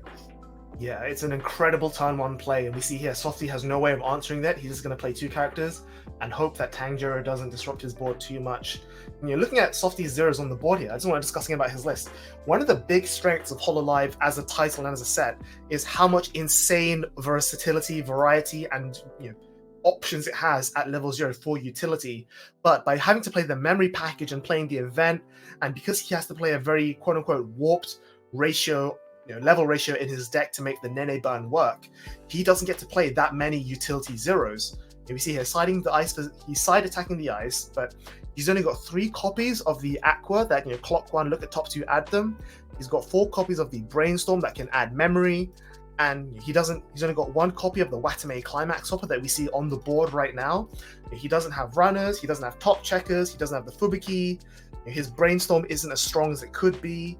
He doesn't have these oversized options like the level 0 Miko drop search, and because of that, his early game is arguably much weaker, which I think is going to be a concern given that Danmachi's early game is one of the strongest in the game. Yeah, definitely running the memory package does take in a lot of slots, which makes it weaker, as you pointed out. However, the main card, usually while Damachi's level 0 is strong, they usually try to avoid combat anyway, so maybe that does work in Softy's favor, as it doesn't really matter what his power levels are on attack. Tanjiro can just take the 2 weakest lanes, put them back into his hand, and have the Ice Runner left on board usually to still contest anything else, which is pretty cool actually. Yeah, it's a really strong interaction where you can bounce with the bell and then the ice can run wherever it wants. You see here the Hestia coming down. It did add a Firebolt to his hand, which is very good. And he's going to take the reverse on the Nene, so Softy's going to pay 1 to keep it alive, and it'll go to memory next turn, so he's going to start building his memory engine there. Softy getting a lot of good early cancels here, which is nice, but at the same time, by playing the memory package, you don't have access to that much utility, so he's not going to have that much milling to get through his deck after this. Yeah, and depending on what Tanjiro's cancels are, we might actually see the Bell into Ice being full power combo being pulled off here, which would be pretty cool, immediately showing off why the Ice inclusion still kind of works, even though most lists have opted not to include her. The Bell, of course, being a pay 1 clock 1, bouncing himself as the cost to bounce one of your other characters back to hand. Really good card. A lot of players have chosen just to completely clutch on this for the early game. Tanjiro is kind of hedging his bets by including other turn 1 plays as well. Another Nina comes down. Yep, so we see here Softy's definitely putting together his memory package.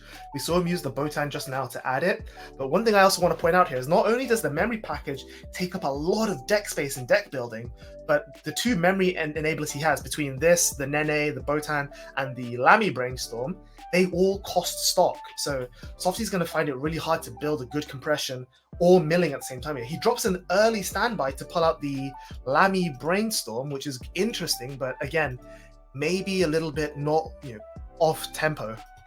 Usually you see people play a standby purely to develop their board, but sometimes you're just missing key pieces, and having that standby in hand pretty much turns into any of your pieces that you have in waiting room. So playing that Brainstorm down with the standby is more than viable here. Just guarantees that his next turns will be running a lot more smoother. Yeah, so getting out the Brainstorm can be useful here because, as I mentioned, he's got a few early cancels, and he's playing a 3rd Climax from hand this turn.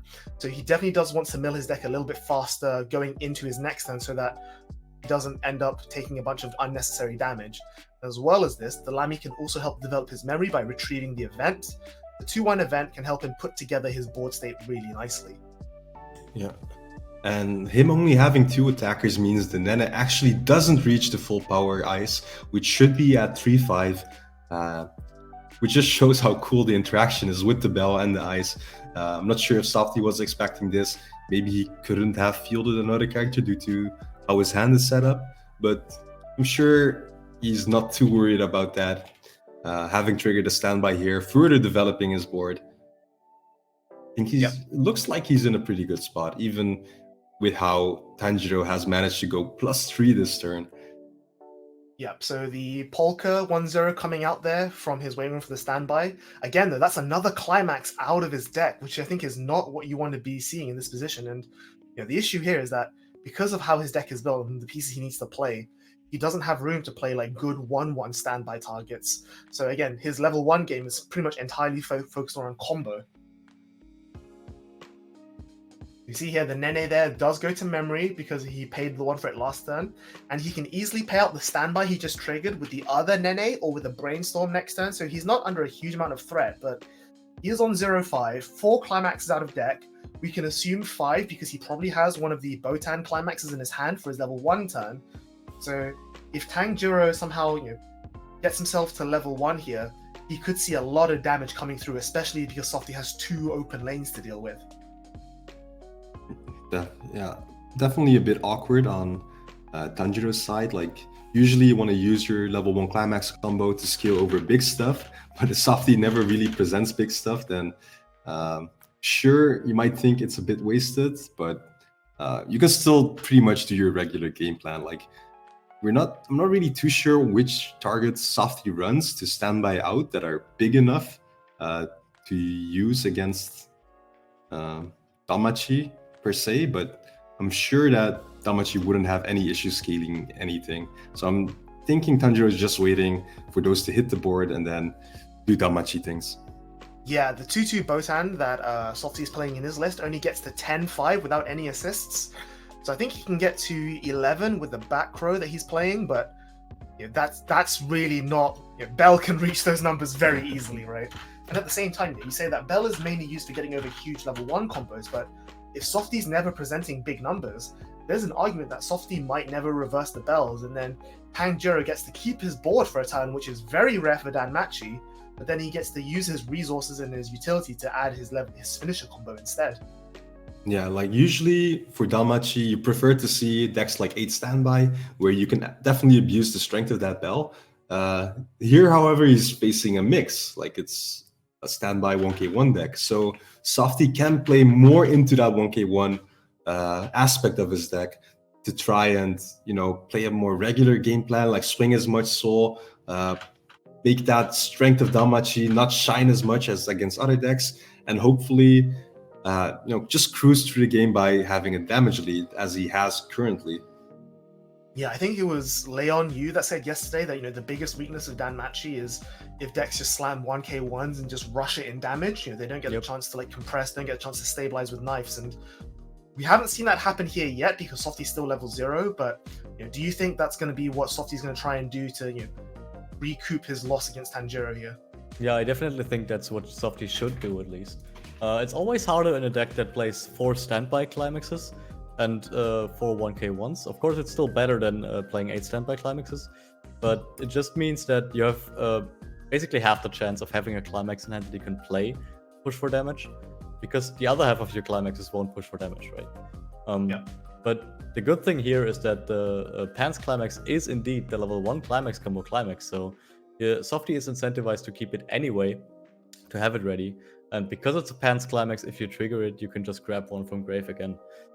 So I think he definitely wants to see his climaxes here, and he wants to keep his board healthy, as good as he can. It's still Danmachi, but he is playing the Hololive 5th generation event, which of course can help him just let his character stay on board, or basically get back to the board once it actually goes to waiting room. So I think his game plan here should be looping multiple level 1 climax combo turns and just hoping that he sticks as much damage as possible. Yeah, one of the cool things we haven't actually mentioned is the Hestia's second ability, the one that's currently on the board twice, actually allows Tanjiro to lock anything that Softy standbys out on the board, which in this case would be the 1-0 Polka, which doesn't really provide that much help on the back row.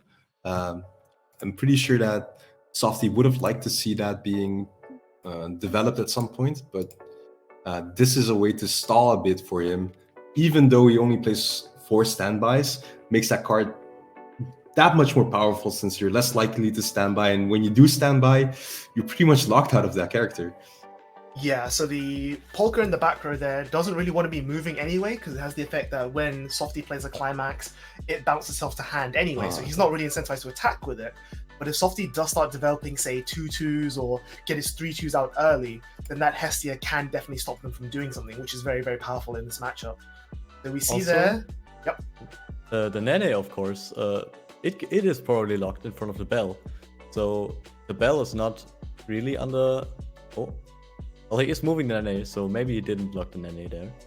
But could have used the lock from the Hestia to lock Softy's Nene in front of the Bell, because the Nene only reaches up to 3-5 with the climax.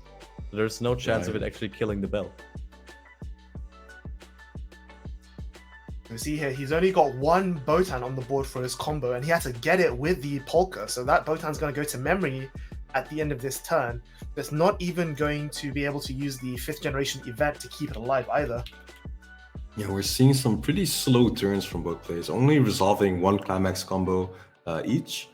Not the best, I'd say, but you have to make do with what you have. And Softy is running low on stock at least, so maybe he couldn't have, managed to get a second one, which is a shame. You really would like to mill as much cards from your deck with that Botan. Yeah, the important thing here is that Softy is going to be able to recoup a bit of a damage equalization here, which is very important for him. But Tanjiro's deck is very thin. He's been milling aggressively with his brainstorms, his events. So I think going into this next turn, Tanjiro's compression is going to be much better than Softy's. Because Softy has a low deck as well, but it's a significant chunk thicker than Tanjiro. So even with all his attacks and his combo, it's not. I don't think this is going to be anywhere near an ideal turn. It's also lacking stock. I mean, just look at it. He only has 2 stock at the moment. We'll get 3 stock after attacking. But it's not something you want to see in this deck, I think. I think he wants to build more stock to be able to reliably field level 3s once he needs them to, right? Especially because his level 3 climax combo also burns. In any other deck, I'd agree, but with this, I'm a bit stumped as to how it actually functions. Like, sure, he's low on stock, but most of that stock is spent on converting to memory, and that memory compression will last for the entire game. So maybe he will be seeing dividends paid out when he reaches that next deck. That is true, yeah.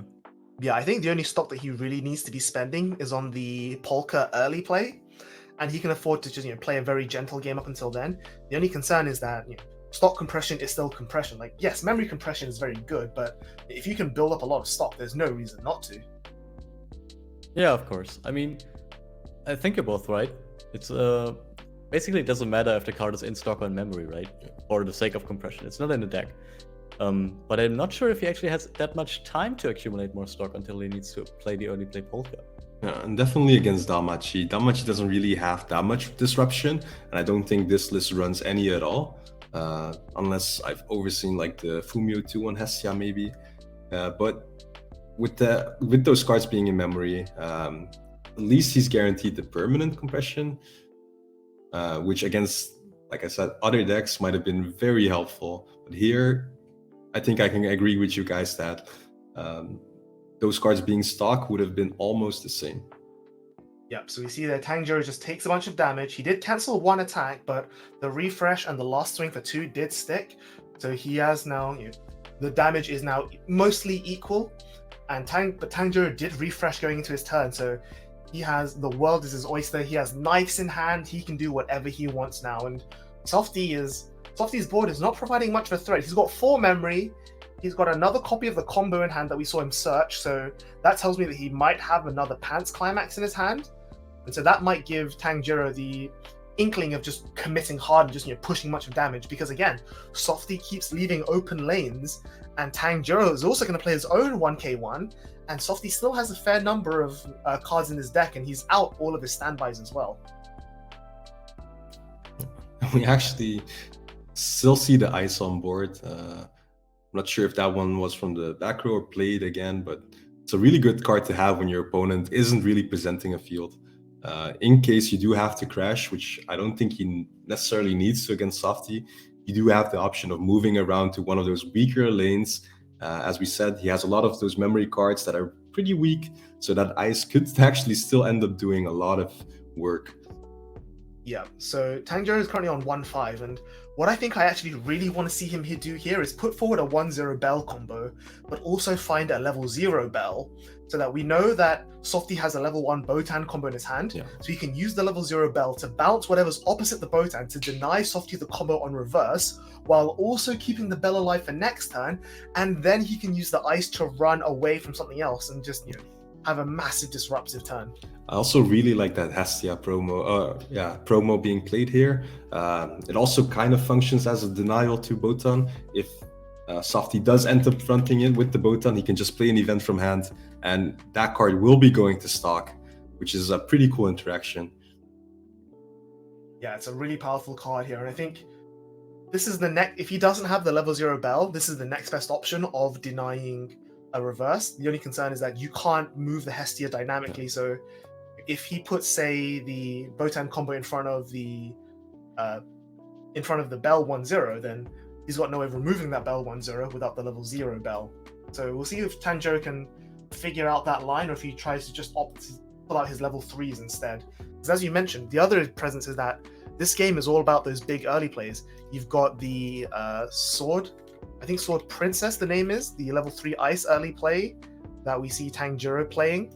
Yep, so Sword Princess there, it's going to be up on your screen now, versus the Polka early play, which is going to be these two large early plays that are kind of fighting each other to be on the board and seeing who makes it out of the mid game. And we do actually see him search for another Hestia promo, the one that goes to stock. So maybe he's considering fielding multiples to the front to actually be able to do that play. But obviously, you can also just keep the Hestia for a later stage. It is as if you have a stock in hand at any moment. You can just convert it by playing an event. This deck runs more than enough events to do that at any point in the match. So keeping that will allow you to be a bit more flexible with your stock for the late game, get those early plays out, and then still have enough for double or triple Hestia, since the Hestia herself at level 3 does refund you a stock due to the way her heal works. So this just gives him so many options. He pretty much got the Brainstorm for free in a way, if you think about it. Yeah, that's it's true. very solid. He's going to use another Brainstorm here. So I was going to say initially that maybe he's grabbing the second Hestia as a form of like building his own sort of compression. He can't fight Softy on memory, so he's going to try and build as much stock as he can. But we see him, Tanjiro is spending his stock very aggressively, looking for his pieces. We saw him add a Brainstorm just now. He was considering adding the Bell marker level 3, which he decided against. And instead now he's going to add it this time, which is the Bell early play. And I like this plan here. He's going to say, okay, like, we're just going to bounce off each other at level 1. And so level 2 is where this game is won or lost. And I'm just going to put all my effort into prepping for that and getting myself to have as good a level 2 as possible, because I know that you need to spend your resources on things that aren't putting together your level 2 game. We also saw him just milling 3 Pionkichis here, which, of course, Pionkichi is the event that makes him gain power and also salvage a character. So not having that for next turn probably is gonna spell some things for Softy here. It probably means that he can go for a bit more board base now, if he chooses to do so, but only for 1 turn. Apart from that, takes it. This is not good. So like Tanjiro got the wrong climax there, so he doesn't have a combo, so there's no more knights being searched or salvaged. But Softy's just taking he's just taking 6 damage straight. He's about to take another 2. He does use the event, which is salvage, the whole life 5th gen event, which is salvage 1, discard 1, and then stop keep one of your characters alive. So we see him setting up the early play Polka as well. He's level 2 first, so he does get to put that board forward. But the concern is that neither player can if either player aims to reverse the other player's level 3s, the only counter that either of them are playing that gives power is the 1 copy of the Suisei anti-change that Softy has. He took 8 in total. As we said, he is building that memory compression, but it doesn't pay off until he actually refreshes. And to eat 8 damage just before that must feel bad. He was pretty much all out of his climaxes, but with no way to mill through it, which I'm guessing is due to the lack of stock. Yeah, he's going back 5 or 6, and I think that means he has at least 2 copies of the Pants climax in hand, which usually would be good for Danmachi because it's soul damage to the board, so you can quote-unquote rush Danmachi back. But right now, you're dealing with a massive deficit of damage here. He's an entire level behind. Yeah, he really needs to stick damage next turn, or he could just lose control of this game right now. Yeah, and the Polka, we mentioned it. It's a big payoff for this deck. Having 3 different cards in memory means you can pretty much play it at any moment from level 2 onwards. However, he only has enough stock for 1, and 1 won't heal you back from 2-6 at this point after refresh, which is it's a pretty rough spot to be in. Yeah, he does have quite a bit of clock compression, which is nice, combined with his memory compression, but even if he plays the Polka here, there's not a lot he can do. He can maybe deal 3 or 4 damage, push Tanjiro up to 2-1, 2-2 as well, but I don't see this being a big tempo swing that Softy needs. Yeah. So down comes the Polka, which is going to heal. Yep. I'm not even sure if it would be a tempo swing. I mean, he just really needs to get back to just have any chance of both players being at the same level of tempo, right? I mean, at the moment, Tanjiro is really pulling the seams here. Even though he didn't get the exact climax combo off, he just dealt so much damage that Softy is just really on the edge here because... no, I hope Softy realizes how his board is looking. If he leaves that... No, he's leaving the bow stand in front of the Hestia. He's going to lose his on-reverse search. This is... Oh no, this is really bad. Maybe he's hoping that since he didn't have the climax combo, he might not have a Hestia knife in hand. I think that's a pretty rough bet to take. But yeah, I think he let's definitely has see it because we if saw. Oh, Tanjiro he doesn't. doesn't have it. Wow. That's weird because we saw him add one turn 1 with the Hestia, part-time made Hestia, and then he searched for one with the Bell combo, and then he played one last turn. So maybe he's just lost the second one from somewhere. But yeah, letting Softy get that on reverse here is absolutely huge. So we see him searching for a second Polka, which is going to be great for maintaining board presence, and he mills out a Nene, which I really like because what he can now do is, after this Botan swing, if he swings with a Polka, either of the Polkas, and he triggers a standby, he can standby out that Nene, and there's no made Hestia on board to lock it, and now he can start assembling his massive board and maybe clawing his way back into a lead. Yeah, that Nene will definitely be necessary to somehow get back into this game. If he managed to get her on board, it will definitely help, since Damachi, until they reach level 3, will only have 3 swings. Like, even at level 3, the swings rely on cancel burns. So there's a standby. That's huge. That's big. Nene comes out over the Botan. I love this. Now he has the defensive scry. So even though he was not that well compressed going into this turn, having the defensive scry with hand on call gives him everything he needs. So Tanjiro does get a good cancel, which is unfortunate, but so at best, Softy can equalize on damage rather than pulling up a lead. And we're just going to see here how he can maneuver through this turn. But the great thing is that as long as the Nene stays on the board, as long as Tanjiro doesn't have a way of removing that with his own early play ice, Softy can just keep slamming standbys now, pull out more Nenes, and just slowly burn Tanjiro out of the game, which I think is going to be his game plan.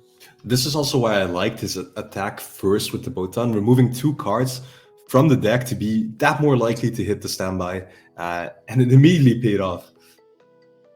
So Tanjiro, they're getting another big cancel, so he will maintain a damage lead, and Tanjiro does go up to level 2, and I think he will refresh after this. The only question is, his early play condition needs you to have 2 or less climaxes, which he definitely will have. Does he have his own early play ice to fight back against this Polka with? Because this Polka's what? Polka gains 2k for each back row cross turn. So there's one, if you have 2 or more, so it's a 10-5 base. The Lamy Brainstorm doesn't give it power. The Nene is also 10-5 printed, as you can see on the screen, and it doesn't gain any other power. So both of his level 3s are 10-5, and the ice gets, I think, 4-5 on play, so it's going to become a 13-5 on the turn that it's played. But it's definitely able to reverse either level 3. So does Tanjiro have it, and which level 3 is going to try and reverse? Of course, the Nene does have hand on core, so maybe he's going to try and get rid of the Polka and force Softy to lose his stock compression and play another Polka to heal. But at the same time, Softy's on 2-5. There's a very real risk that he just levels up and loses control of the game from that point, right? It's worth noting that the ice would be another 1,500 stronger if he had another copy of that exact card in his level. So it would be even stronger, but honestly, 13,500 is probably more than enough, especially because Softy will not be able to play any backups. Yeah, and even if he could play the backups, the only backup he has is the Suisei, which is only 2,500 power, so it puts his level 3s onto 2 copies. 13. We see him put down 2 copies, so that makes it pretty safe to attack multiple lanes without worry of that Suisei backup.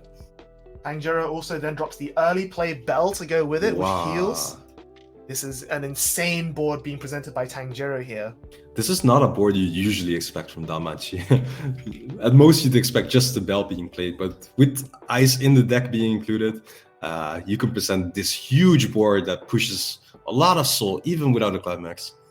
So what I really want to see... Okay, so what I was going to say is that what I want to see Tanjiro do here is actually side attack with the Bell first, so that Softy doesn't get the opportunity to use his anti-change counter to remove an Ice from the board.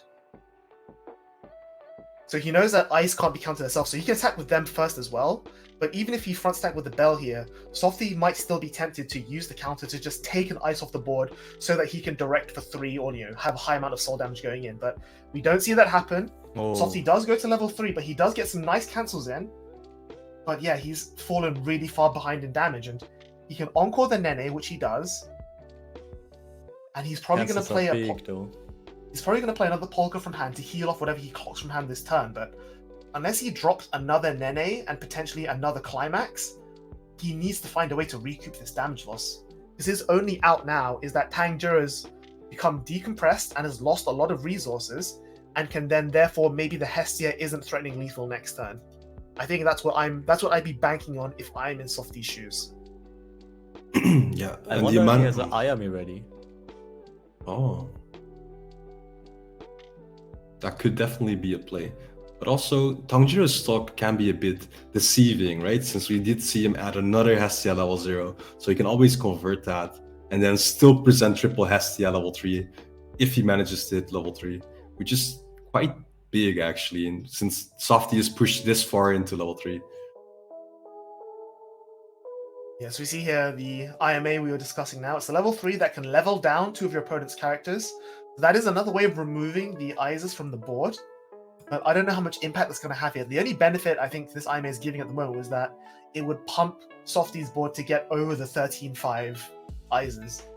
This 13-5, even on the defense, is very hard for Softy to break through, especially considering that he's going to want to play the standby climax to burn with the Nene, and standbys don't give power. So that Nene is still stuck at just 10-5. He can get to 12-5 with the bounce from the Polka, but that's still not enough to punch over the ice. So Softy here is, if he deals damage, he's going to lose his board. And we see here, like the battle of the early plays, like I discussed before, the Ises are definitely winning that matchup. Yeah, definitely. And it looks like Softy does not have the Nakiri Ayame available, which is unfortunate for him. But he does at least have a standby. So something more coming out. Probably another Nene, I would imagine.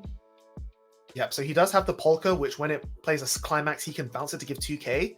So I assume he's giving 2000 power to the ice to make the Polka 12-5. And then he pulls out the Lamy level 3, which is a 2k assist. So now that Polka's 14-5, which does punch over the ice. And remember, ice is neither player can use backups during this card's battle, applies cross turn. So even if Tanjiro had counters, Tanjiro wouldn't be able to save his own ice either. Softy attacks with the Nene, mills the level 1, the burn 3 sticks, which is really good for getting damage equalization. And he does cancel the 2 swing. And that's a 12-5 Polka, so it reverses the bell, which doesn't get enough power. The Watame crashes in, there's the IMA, and that's 2 damage, which we see also gets cancelled. Again. Really good cancels coming in from Tanjiro. All that insane compression he was able to pull off last turn from his stock is really paying off. Triggers, he's probably going to add a standby, yep, so he can burn 3 next turn. He's banking on the defensive scribe from the Nene, keeping him alive, but again, another cancel from Tanjiro keeps him really far ahead on damage. So this might actually be quite decent for Softy, right? Since Tanjiro didn't hit level 3, he can't present the scary board that we talked about, which might mean Softy is pretty safe still, since at best he'll present 2 lanes, 2 one-soul bodies, and the ice, and then swing for maybe 8 damage in total, which technically is enough, but you're still likely to cancel at least one of those. Yeah, plus the ice, no longer has the power or the counter, so if Softy wants, he can now use the Suisei anti-change counter to remove the ice during its own battle, which is something that Tanjiro might have to play around. And the other benefit as well is that Danmachi, outside of Pionkichi and Fireball, doesn't have that much access to their waiting room. So that Bell early play and the second ice in his waiting room, Tanjiro is going to really struggle to get back into his hand. That's true, yeah. Even though, of course, with the Pionkichi and the Fireball, you are playing 8 copies of those in total. But the Firebolt is limited to the amount of its climax combo Bell and waiting room, so that's not really reliable. And as you said, probably going to be hard for him to get those back. Yeah, and everything else he has of finding his any more early plays will all cost stock. So he has to pay 1 stock to find the last copy of the early play ice in his deck or waiting room, and then pay 2 stock for it, and then he'll end this turn again with 3 stock, which is sure he can get up to 4 with the Hestia promo in his hand, but that's only 2 Hestias, and that's really not very threatening in terms of lethal. So he's gonna hit Brainstorm, add back 1 Hestia. So he is setting up for that endgame push, and I think this is what's relevant here, is that he's under no threat of losing from 2-4. Like 2-4 is definitely safe, even against like double Nene burn 3s. And if he can just poke Softy and unless Softy triple cancels here, if Softy's on like 2-2, 3-2, 3-3, that is more than close enough to be lethal from the Hestia. Yeah, Tanjiro definitely wants to push just a bit more than Softy can heal. 3-0 is kind of awkward for Hestia to finish on, but like 3-1 is already that much better, just due to the numbers that Hestia is attacking with and cancel burning for. The only concern here is that Tanjiro is now going to struggle to remove Softy's board, so Softy can now start stockpiling his stock, either by hard playing a Nene or playing another Polka to heal, or maybe even both. Hitting a bell. Good choice. Depending Maybe he's on the trying to amount set of up for Firebolt. Yeah, depending on what he wants to do here, either he can set up a Firebolt or he could set up a bell to just run over the Nene and forcing another Honda core. Yep, so we see there Tanjiro does choose to brainstorm again. He's burning his stock, and as you said, his stock is... He's got a bit of flexibility in his stock with the Hestia promo, but he's already burned his knife, and unless he plays the Hestia and then drops the Firebolt, he's going to struggle to get back up to a high amount of stock where he can reliably do triple Hestia. And we actually saw him mill one, so this deck search is only going to search for a Bell level 1 and a level 0 made Hestia. Yeah. So he's not putting forward, as you said, he's not putting as many soul icons on the board as he wants to be. And so maybe this damage isn't going to be as much as it could be.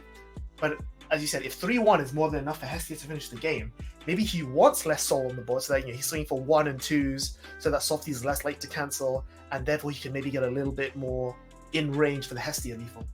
Yeah, and we see that Hestia coming down probably to mill through the last bit of his deck, depending on what the state of that deck is. I'm expecting him to just push towards that refresh. I think they're discussing what character is being locked. Ooh, that Pyonkichi is so big, actually. Getting that off of the Hestia allows him full access to that waiting room. So anything he needs is now at the tips of his fingers. Yeah, because he doesn't have the Gaim on play that can make the Pyonkichi cost 0, but he can still pay 1 stock here for the Pyonkichi, add back his second copy of the Hestia level 3, and still end this turn on 4 stock, which is enough for double Hestia. And also Pyonkichi boosts by 4k power on play, meaning that anything down board, like either the Polka or the Nene, is fair game for that Ice to still contest, which is pretty huge. That's exactly what we see him doing. Salvaging another Ice with it. He's going to use the other Hestia to just mill through his deck, add another Pyonkichi. Also refreshing, so he can actually play the other Ice. Just like you said, Ben. I think I saw him on the first made Hestia locking down the Lamy in the back row. So that Lamy, even though it's a 2-soul beat stick, even though it's just an assist, it is still a 2-soul beat stick. He could still push it forward to attack for 2 soul. So that Lamy is going to be stuck in the back row. I think we see here, that Firebolt should go back into the deck because he paid it. He should have paid for the Pyonkichi just now. Yeah. Oh, I think. Really? I thought he already paid for the Pyonkichi. I don't think he did because he had 3 stock this turn and he paid 1 for the Brainstorm. Brainstorm. Oh, you're right. Yeah. So yeah, that Firebolt should definitely be back in the deck for Pyonkichi because he doesn't have the cost reducer on the board. It's an easy mistake to make. Like usually that Pyonkichi costs 0. So if like one game you just don't happen to have that back row. If you're used to having wealth on the board, it's understandable. But the wealth currently isn't on the board, so I think the judge is just calling him on it, and we're just trying to fix the situation right now. Of course, that's unfortunate for Tanjiro because it just means he won't be able to actually play the Ice he just salvaged. Yeah. I'm not sure what exactly is happening. I think he wants to show that he played one Pyonkichi and is adding the other one. But he did brainstorm this turn, so... Yeah, so they're resolving it now, so they're just verifying that indeed he played the Pyonkichi without paying the stock. So he's just going to shuffle the Firebolt back into the refresh, which is how it should be resolved, and we can continue. And it's going to be interesting to see what he decides to lock down with the second Hestia here, because both of them are really good targets to lock down, right? Like, the Nene can no longer... Sure, the other one can then try to reverse the Ice, but whichever one he locks down then has to be attacking into an open lane, because I assume Tanjiro is going to crash these Hestias. So that's going to be swinging for 3, which is a huge overswing. Tanjiro's going to be likely to cancel. And I'd say, probably locking down the Polka is better. Because Nene with 2, if it's going to burn 3, then 2 3s, one of them is likely to stick. Whereas you want to say, the Polka, the single instance of 3, is a bit more likely to cancel, and then you can have the burn 3 going into the ice, which is whatever at that point. Yeah, I'm wondering if this lack of one stock actually changes anything about Tanjiro's game plan, since we did see him at the level 3 ice. I think that was with the assumption that he did have 2 stock. So only being able to contest one must be a bit must hurt him a bit. Yeah, not having the second ice is really painful. So down comes the well. He probably should have played that first, I assume. Yeah. I think maybe that's why he forgot to play the slot. He assumed that he'd already played it, which is, again, a very unfortunate mistake to make, but one that has led to some fairly major repercussions. Yeah, that card being pretty good if you have the Pyonkichis engrave and in hand. Playing them for free, really nice. Free power pumps, free hand fixing. But also he has that useful ability that we've seen on similar cards, such as the Union from Konosuba, where you just get to check the top X cards of your deck and then add whatever is specified. So Softy here taking a little bit of damage, gets the defensive scribe, but again, they say 3-2 is not a great position to be in when you're staring down Hestias, and he does have some healing available to him, but it's not really that much. Yeah, so 3-2, he can still heal down to 3-0, so if he cancels the next 2 attacks, he's in a really good spot. These attacks are just for 1 though, so quite tough to cancel. Oh, but he does it, so... Yeah, he actually left that on top with the Nene, I think.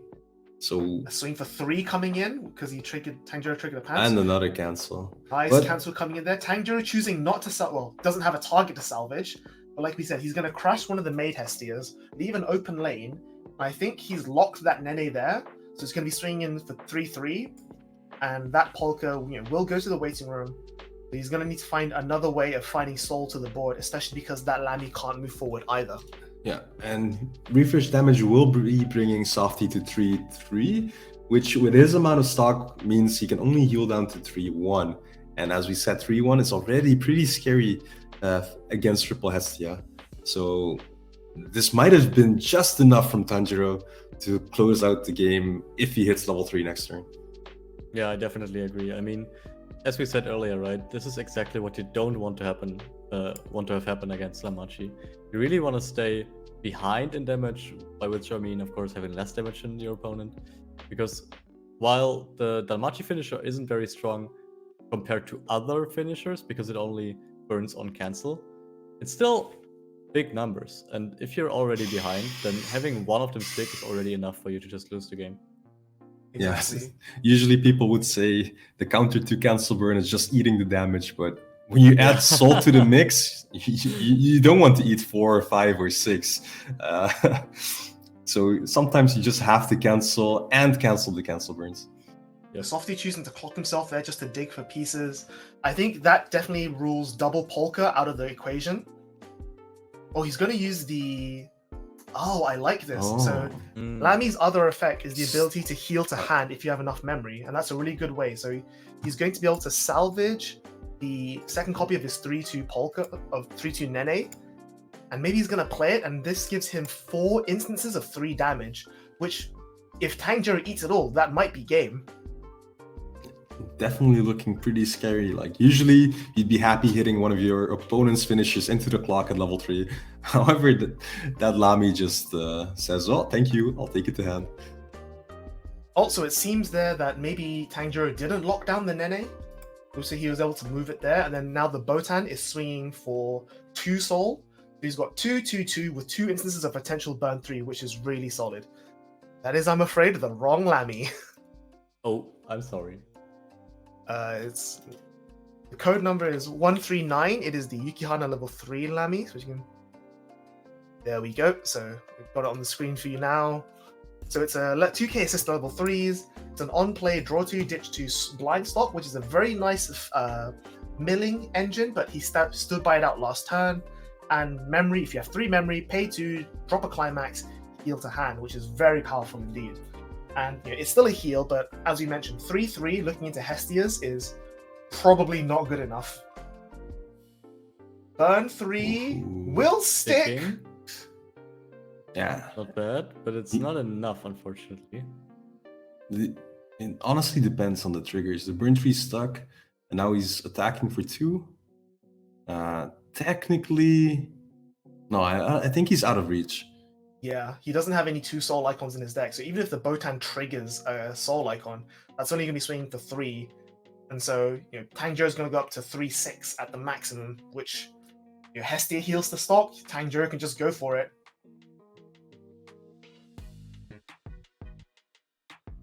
And when you reveal 2 climaxes from hand, as Softy just did, one played onto the stage and then one discarded for Lamy, you tell your opponent there's really not that many climaxes left in your deck, and the Hestia becomes even more threatening. Yeah, definitely. Especially at 3-3 still. That's more than enough for Hestia to close out the game. Just stack the soul. Like, I'd even consider just stacking them all on one and just doing a big side attack. But, Softy doesn't really have any defensive counters for this, so it might not even be necessary. And Tanjiro's a lot more free in how he wants to divide those cancel burns, divide the soul, finding that perfect lethal.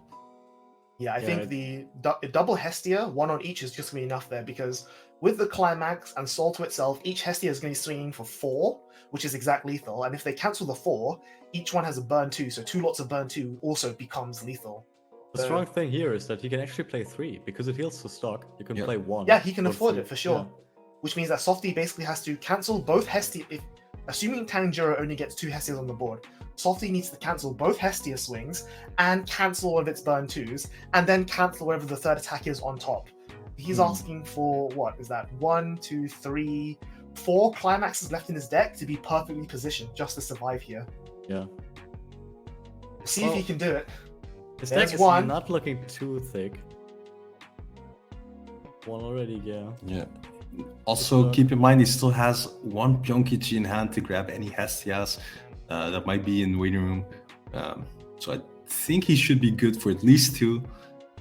We do see 1 in clock, however, so depending on where the other 2 are, it might be a bit more awkward than we initially thought. Yeah. Of course, the other thing to mention about Softy is that, sure, he needs to cancel 5 of the incoming 6 potential instances, but he does have double damage scry. He does have 2 Nenes on the board, so it's not impossible. Yeah, but when the Hestias are swinging for 4 each, you just have to cancel on 4, and those scries won't come into play then. Yeah, so you definitely want to cancel all the Hestia swings for 4, take one of the burn 2s, and then hopefully a defensive scry digs you into another cancel from there. But again, that's a lot of ifs we're having to face through now. Yeah, exactly. Dodging a brainstorm, huh? Okay, so he probably does not have a third one. Double Hestia, still quite scary though. He might have a knife. He does have 1 more draw ditch from the other Hestia that he just played, so it's not impossible to find. Pretty smart to play it then. Yeah, the knife I think will not find it, and worst case scenario, he can always... He does add that. Worst case scenario, he can always brainstorm, and then maybe find a copy of the event, and then play a Pyonkichi, the Hestia, if promo will go to stock, and then he has enough to then play the last Hestia 3-2 from there, but that's assuming it's not left in the deck still. Seems like he's not even using the other Hestia, right? So he probably found it. One of the Hestias already had her timing go by when he played the Pyonkichi. Oh, because of the Pyonkichi, yeah, you're right. So I'm not sure if he actually used it, but it is correct to only do it once here. Yeah, I think he used the draw disc, so he only drew discard once of the second knife from the second Hestia Brainstorm that he just played. Yep. Yeah, which is correct. So time has just been called, so Tanjiro is currently on turn 0. And again, it's all to play for, nothing is impossible still. I think he's debating whether or not he wants to brainstorm, but nope, he's just going to overplay with... Does he have the third one? Is it the Hestia? Did he find it? No, an ice. It's not, it's just an ice. I mean, it's still pretty decent. It does... Yep. It does reverse a Nene. It forces Softy to hand encore both Nenes, assuming he survives. Oh, he doesn't have the climax. He doesn't have the... Wow, maybe that was he was digging for. And a cancel off the top from Softy is really well timed here. So these are swings for 2. So he can actually afford to take one of these now, which is really nice. This is so huge. The Nene is gonna come in clutch. That double scry. Yeah, even if Tanjiro triggers it, which he does, there's the third Nene. It's still only 3 damage. Softy cancels off the top. Softy living another turn. There's no way for Tanjiro to win this turn, yeah. Another soul icon. Is it going to cancel on 3 again? Nope, it sticks. But now Softy can get 2 scries, and he can dig for whether or not he can find a climax and play a standby. He leaves And it he on leaves top. it on top. So he's gonna, come on, show me double hand encore, my friend. Show me Whatever. double hand encore. Burn many- for 3 twice. Game. This is what we want to see. I mean, it Oh, would be he pretty did. hype. Double hand encore. Come on, come on. That turn was looking so good for Tanjiro, and then that lack of climax, that really hurts to see. Yeah, maybe that's what he was playing. You know, he played the second Hestia Brainstorm, played the knife, digged a few pieces, and was just hoping to draw and discard into that last final piece. But unfortunately, we saw he milled the last Pants climax from his deck with the knife itself. You know, he dug a little bit too deep, got a little bit too greedy. Softy has another climax to discard to heal to hand. Unbelievable. So he can even heal something to hand and still have, you know, survive a refresh and still have things to do, like a body to play on the board. But if I'm in Softy's shoes here, I'm just going to push for that Iron Man and just have a 2-soul beat stick, right? Yeah, definitely. Yeah. I mean, I wonder if he's actually gonna be able to mill the level once he needs to deal 3. But Yeah, he has no way of... So again, this is the issue with HoloLive in the memory package, that HoloLive has a lot of ways of looking at the top 2 cards and confirming cards in your deck. But Softy can't play any of them because none of them are memory package pieces, and he's, you know, having to play lots of high-level cards to fill up the rest of his engine. So these current mills for the Nenes are going to be blind. And like I said, even though he has a high ratio of level 1s or higher, he's favored to mill them here. He has no ways of guaranteeing, and that's going to make or break here. Pushing the polka, pushing the polka up kind of meant. Oh, never mind. He's just swapping it for the IMA now. Yeah. I think it's because he wants to have a full board, Yeah. just for various reasons. But yeah. Ooh, no climax he from didn't him have either. the standby. So I think that means he kept the Pants on top, knowing that he wants to draw it so that he can use the Lamy to heal to hand. Tanjiro Cancel off the top from on Tanjiro is huge, but this is still lethal coming in. 2 swings of 4, 2 swings of 2, 4 damage. If he doesn't cancel here, that's going to be it. So this sticks. Oh no, Tanjiro, what are you going to do here? For 2? Two? Does he have a climax left? He does. He does. survives another turn. But So he he can survives clock. on 3-6. So yeah, like I say, he can't clock. He's only got 1 card in hand. Both Hestia's going to get reversed. So he needs to pay 3 stock to keep 1 Hestia alive, and then he just needs to top deck this Pants off the turn, like right here, right now, which is going to be really hard to do. Yeah, I'm not sure what quite happened between the IMA and the ice. I'm pretty sure the IMA was weaker, right? Yeah, okay. Yes, so he's That just is doing the cleanup corrected. there. Yep. So yeah, if he encores one of the Hestias, he has 2 attackers for 2 and 1 open lane to swing with, like the Brainstorm or whatever, which actually is enough to beat Softy from 3-5. I'm I mean, correct. arguably, you might not want to just play a climax anymore. You just Yeah, want to push, move the ice in front of the Nene, push one of your zeros forward, and just swing for 2-2-2, and just hope it gets there. That's exactly what we're gonna see happen. The ice is in front of the Nene, and those if he pushes for 2-2-2, those defensive scribes will not help at all. They're useless if he cancels, and he has to cancel. And Softy has a lot of climaxes out of the deck, so I think triple canceling here is going to be very difficult for him to do. He's Swinging going for for 2. Do we have the cancel? And that's We game. do Oh, not. that's Wow. game. Oh, Softy Tanjiro there. taking it after what was Ooh. a pretty scary turn from Softy. After he whiffed his climax, then Softy didn't manage to quite get the climax either. Tanjiro still ends up taking it. What a game. What a game. That was a huge swing of the pendulum we just saw. You know, we went from Tanjiro... Like, we basically assumed that Tanjiro had won this game, and then suddenly, no climax. Oh, maybe Softy has it. Softy has lethal on the board. Start swinging, and we get just exactly enough cancels for Tanjiro to survive. And that was, yeah, what an amazing last few turns. That was a real nail-biter.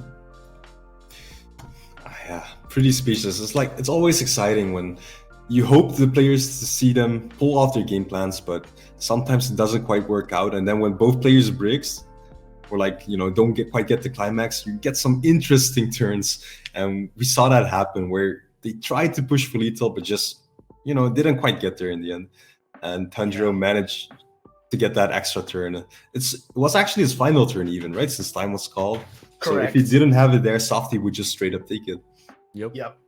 A really impressive play. And again, we went into this game saying that, memory, HoloLive is a bit weird. It's maybe one of the weaker builds. We don't really have faith in it. We expect that match to have a really good matchup because memory has to make all these concessions to play their game. And we saw that despite being low on stock, low on selection, not having access to as much utility as maybe Hololive normally does, Softy was still able to pull out his game plan, was still able to play the game that he needed to play, and yeah, got pretty far, did pretty well, and he came this close to clutching victory from the jaws of defeat, and it was really unfortunate that it wasn't in the stars, but that was a really amazing line of play. And we have update from the other side of the table. So Darcy with Kanata Marine Hololive is going to take the win over Thundy on MTI. So we're going to see a finals of Dan Machi versus Kanata Marine in the finals. Really looking forward to that. Really interesting match. Kids on the block. Absolutely. Yeah. But that's going to be on the semi-finals. I think the players are just going to set up for the finals right now. So we're going to give it a little bit longer. And of course, for Thundy and for Softy, their tournament's not over. There is still the third, fourth place playoff. We do have another prize for third place. So they shouldn't count themselves out just yet. So we'll get there in just a moment while we set up. So we'll take care. See you after the break. Here we are, everyone. We are come to the end of the road. It is the grand finals of the BRO 2022 Weiss Schwarz EU tournament. And boys, what a tournament it's been so far. I think you'll agree when I say that, right? Definitely agree. What an exciting matches we just had, and the match before also very exciting. Seeing some of those underdog decks shine. Sadly, we didn't see TRV win, but Damachi taking that last game, really big. Although I have to say, I would have liked to see the Botan Nene package win as well. That's true, yeah, I gotta agree with that. But still, I think the matchup we have for the finals is still a really good matchup. Showcases perfectly the new decks that came out during BSF and after BSF. Absolutely. So for the finals, we have Tanjiro from Canada on Dan Machi versus Darcy from Australia on Kanata Marine. So again, here's a quick look at the bracket. The commiserations to Softy for the win and Thundy for not making it through to the grand finals, but they still will be playing out for third and fourth place for a little bit more prizes. There's all to play for, but we have here a grand finals. And once again, congratulations to everyone else who made top 8. Very well done, very well played. Like I said, some underdog stories, some upsets. But here we are, two very skilled players playing two high meta decks, really showing you what modern Weiss Schwarz is all about. So without further ado, I think let's just have one last quick look at the deck lists before we jump into the game. So jumping into Tanjiro's deck list, we saw this just now, very straightforward. Not a lot to say. I just want to highlight again, the yellow splash there for the level 0 Eyes Runner, the level 3 Eyes Runner really made the difference to Tanjiro that game, right? Yeah, we definitely saw it in action, and it performed even better than we expected, actually. Like, they definitely put the pressure on the Hololive player, like reversing those Nenes, bringing their hand to pretty low states where they just had to keep encoring it. And, it even required some awkward setup from his side to get over them on the defense. So I think it paid off. And as we saw, he even had more than enough stock to play out those Hestias and do the combo if he had the combo. Yeah, absolutely. You mentioned before that one of the quote-unquote weaknesses of Dan Machi is that it has to kind of sandbag at level 0 because there's not really much action going on other than, say, the Bell level 0. And so Ice really fixes that quite well, and it gave Tanjiro that early lead that he so needed. But moving on, we're going to take a look at Darcy's Kanata Marine deck. And I keep saying that this is widely agreed to be the best build of Hololive right now. I'll be honest, I'm personally not a huge fan because I don't like having no level 1 game, and I don't like needing to constantly, hard find a stocks or climax. But Darcy's done very well with it. He's a very good player, and this has been a tried and tested list that I know a lot of other people have played as well. And it's, again, the premier defensive deck in Weiss right now. What do you think, Leon? Yeah, so I think while the deck itself is very strong, we just talked a bit about it during the break. I'm not sure how well it will actually fare against Danmachi, because one of the primary game plans for the Kanata Marine build is having the Kanata stay on board from level 2 onwards until you're ready to get for a finish with the Marine. But against Danmachi, and especially against the build that is presented by Tanjiro here, I don't think the Kanatas actually have much chance of actually sticking around. So I'm really looking forward to see how Darcy is going to react to this, because he knows what Tanjiro is playing. Of course, the format is open decklist, so there's something he has in mind for this, I'm sure. Yeah, for sure. The Kanatas only get to 11k with one Coco on the board. They get to 14 with the backup, but as we saw, the ice prevents him from using counters. So Tangjiro's going to have a really easy time getting those 3-2 counters off the board, which in turn means that Darcy might have a much harder time building up the insane compression that we're used to this deck having. Yeah, definitely. And between the two decks, they both kind of have something to prove. Although I would say that Kanata Marine is the more widely accepted good deck. Like people, even though it didn't top as much yet since it's relatively new, it has already established itself as one of those top tier decks that players are looking forward to playing and are definitely looking forward to counter. Danmachi, people are still questioning, like, is it good enough in English? Does it have enough targets to hit? So this match will definitely prove if Danmachi also belongs between those top decks. I mean, Absolutely. it already has proven that probably. Yeah, That for sure, but can it beat Yeah. one of those beasts? yeah, is what I exactly. tried to say. Exactly. Yeah. Well, let's find out. I think the players are ready, so let's jump into the game. We also have to do one last. Yep, so everyone type it with me in the chat, let's Weiss Schwarz. We're going to say it together, so be there with us. Let's Weiss Weiss Schwarz. Schwarz. So we see Oh, here that was Darcy great. getting the first turn. That was really fun to do. But also, something I want to know, I don't think it was shown on stream, but Tangjiro actually discarded one of his door climaxes for mulligans. That tells me he definitely has a second one ready to go. See here the bell coming down. Yeah. This is one of the strongest level zeros I think in the game ever printed. He has 2 of them. Absolutely insane. Very cool. Yeah, so dropping the door definitely indicates he has one in hand, but it's also sometimes you'd say, oh, I want to keep 2 so I can keep looping combo, but he is playing Pants as a second climax, so you definitely want to have at least 1 hit in waiting room in case you do trigger the Pants climax, which I think is perfectly valid on his side. And yeah, this turn is looking pretty good, but Darcy canceling all 3 Oh, attacks. Turn 1 triple cancel is pretty amazing. Because That's one of the things power about of a finalist. Yeah, one of the good things about Danmachi versus Hololive is that Hololive has a very, very weak level 0, like especially this build, has a very weak level 0, level 1. Like, sure, Darcy has a lot of oversized zeros in the form of this Aqua we see on the board, the Miko Drop Searcher, the Luna Climax Swapper, but he's not really advancing his game state. And Tangjiro triple try fielding on turn 1 like this, Darcy has not a lot of ways to respond. And he's going to want to get to level 1 so he can clock himself to level 2 with the Miko level 1, but beyond that, he has got no other ways of getting there. He has the Aqua, which didn't get reversed. He has the Miko Drop Search to go through his deck, but if he refreshes before he can start putting canters onto the board, he's not going to have the time to build up that compression that's going to win him this game. So arguably, I say spending these extra turns at level 0 and triple cancelling this early on is not really what Darcy wants to be doing.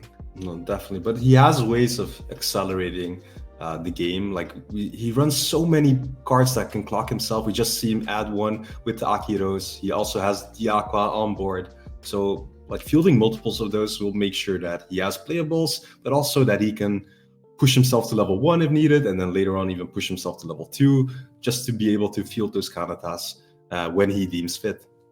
For sure. But again, this is like we keep saying throughout all of top 8, it's a war of utility, right? Like if he uses these self-clockers to find if he uses his utility like the Miko Drop Search to find his early game pieces, he's not going to be able to use them to find his late game pieces like his Kanata engine, which as we know has a few consistency concerns, whereas Tangjiro there with the double bell on board can just bounce his board, recycle, start setting up his bell level 1 combo and go from there. Yeah, just want to point out the Akiros gaining a marker there, different than what we're used to, just for the sake of glare purposes, making it easier for Tanjiro to see what card is being played.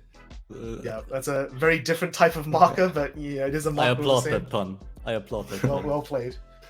So Tangjiro there looks like to be taking a bunch of damage, and he's gonna level up first.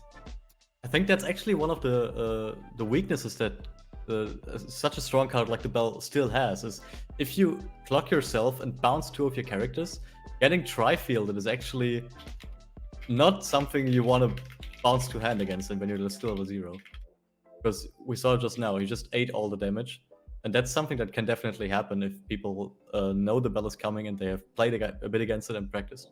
Yeah, and it's also really nice for Darcy, I'd say, since usually you'd worry about your opponent hitting a power spike at level 2 where they can easily reverse the Kanatas. Danmachi presents that threat from level 1, so it really doesn't matter if they're level 1 or level 2. Like Like you just want to push as much damage as possible. Exactly. Like, Darcy's level 1 is pretty strong between Roboco and the 1-0 Miko, but the problem is that Danmachi's game is all ready to let your bells die and then salvage them and go through the deck again anyway. So even if Darcy can disrupt Tanjiro's board, like Tanjiro's accounting for that, whereas Darcy's game plan doesn't really account for him losing his counters every turn. Yep. Oh. So we know Tanjiro definitely has combo in hand because he kept one of his, he discarded one of his gates on turn 1 for Mulligan. I think the question is, can he find himself in a position where he can make multiple bells this turn? Yeah, so this Hestia, really good card, milling one of those Pionkichis. This card actually just brings the whole list together. Like, this is what allows you to play all of those events and not suffer one bit from drawing into them or like not being able to fix them. Really powerful effect, I'd say, with the added bonus of stunning, which wasn't that relevant in the matches we spectated. I'm not sure how relevant it will be in this match in particular, since the Kanatas will only ever hit the front row, but you might be able to do some fun plays with it, whatever the situation presents itself. Yeah, so you see he stunned the Aki Rose, which implies to me that he might not be aiming to reverse it. I think maybe he wants to deny Darcy the on-death salvage of the Aki Rose, and then just find ways of making bells other way. We did see Tanjiro with a Brainstorm, which is a bit unfortunate. So it's going to be harder for him to make that double bell level 1 combo, but it is still in the books. We know he has a Pionkichi in hand. So, yeah, I'm expecting him to tri-field again quite easily. There's one. If not with the Climax combo, then he still has those 0 CP bounce back last turn. So should be a good turn for Tanjiro. Hoping he can push a bit of damage, but in the end for Kanata Marine, the damage amount does not really matter that much until they get pushed into level 2. Yep, so you see he only managed to make 1 bell, and he's playing the Climax. There it is. He's going to add back his Hestia knife. The one cool thing is, like we mentioned, he does have the Hestia promo in the front row, so he can use it to dodge reverses. The only downside is that Darcy doesn't care about reversing in the early game at all, so the quote-unquote sneaky line of play here is not going to make much impact, but the 1k1 early is going to help him make up the damage deficit, especially given that he ate a bunch of damage last turn and Darcy triple cancelled on turn 1.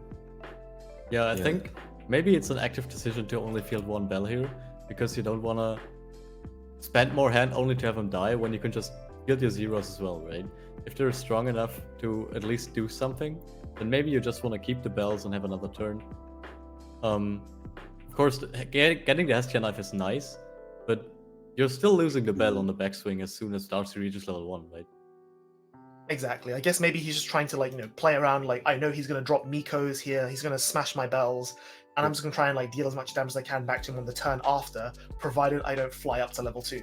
Darcy's still managing to cancel at least 1 swing, which is pretty nice. But even if he was stuck at level 0, that Aki Rose being reversed, the Aqua on board, you just still have cards to attack with. So it just shows how good that level 0 lineup is. Yeah, it's very interesting that Tanjiro chose not to reverse the Aqua here. It just means Darcy has another body with which to play on the board and attack with. And if he was planning to reverse the Aki Rose altogether, maybe there was an argument to locking the Aqua in place. Yep. The Aqua in the center is still probably the best position he can be in, since she does gain the power, so maybe locking didn't matter that much. But it is always a consideration. Like, maybe he wanted to crash it, for example. Now he can't, since 3,500 power, pretty big. The Hestia is not quite there. So true. Maybe he's trying to deny Darcy the plus from the Aqua effect.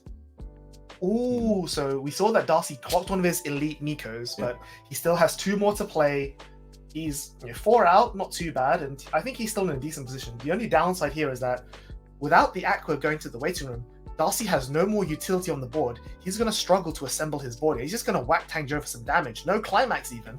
Miko is such a good card, in my opinion. It's just a trial deck card, but 6k power base, also has a special kind of encore where you actually get to choose the card you clock from your waiting room, making it a bit safer than the regular clock encores, and also allowing you to color fix for your next turns. Yeah, it's really good. Tanjiro, I think he's deciding whether or not he wants to knife, swinging for 2. He's just going to let it go. Takes it. He's getting really close to level 2. This is super dangerous him for now.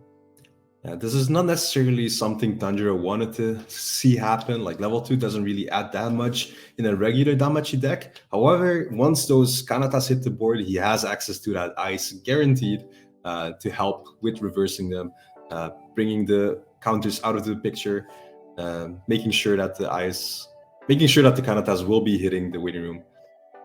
Big Hestian Knife coming in there, revealing a bell and adding it. It's going to be great for his next turn. He does go up to level 2, unfortunately, and he loses his board. So Darcy saying, like, I know you can threaten my Kanatas. I'm just going to get into a position where I'm so far ahead that by the time you try to threaten my Kanatas, I'll already be winning. Which I think is a very legitimate game plan.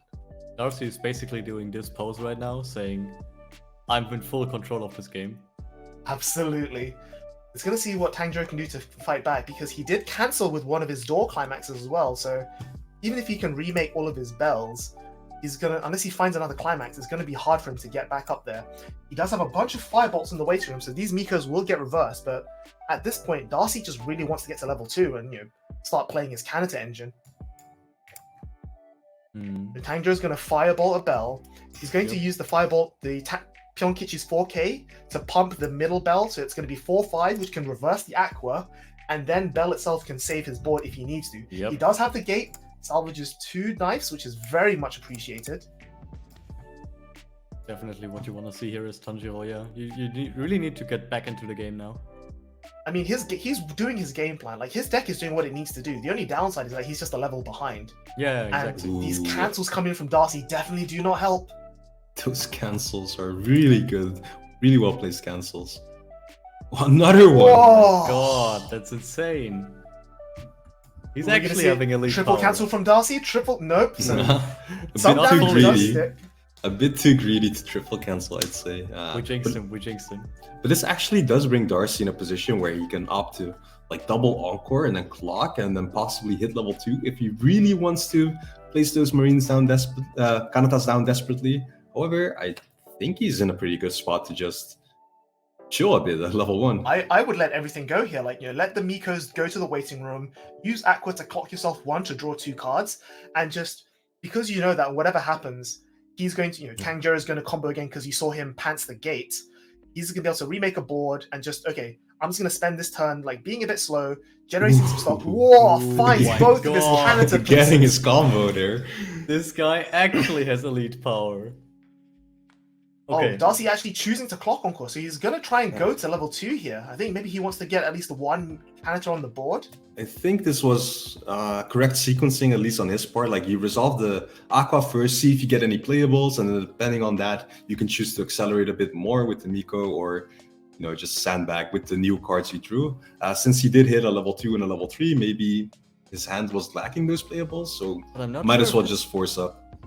I'm not sure if that's correct, though. We just talked about his big damage lead, right? He was almost full level ahead. I think he was at 1-3.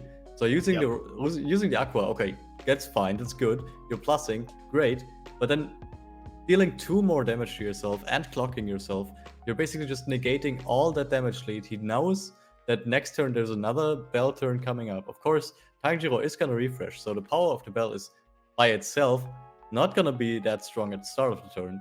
But depending on what he mills, he could just outright kill both of the Kanatas. And because he's level 2 already as well, and refreshing, playing the ice is also not that bad.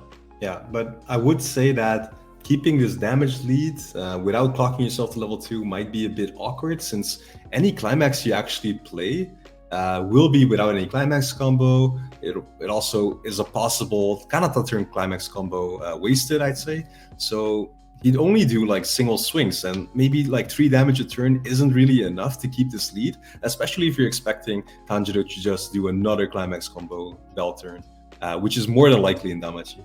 I mean, Darcy definitely has the Stock Soul in his hand. That's why he's building this cancer board now. I would have suggested that a blank Stock Soul this turn on 1-3, 1-4, just swinging for 2-2-2, extending that damage lead, and then saving all your pieces, Kanata pieces for next turn would have been good enough. Like, you have ways of, it's hard, but it's not impossible to refine that Stock Soul. And we see the other 3 Stock Souls in his waiting room. So he would have been refreshing with 7 or maybe even 8 this turn, and that would have been really good for his compression.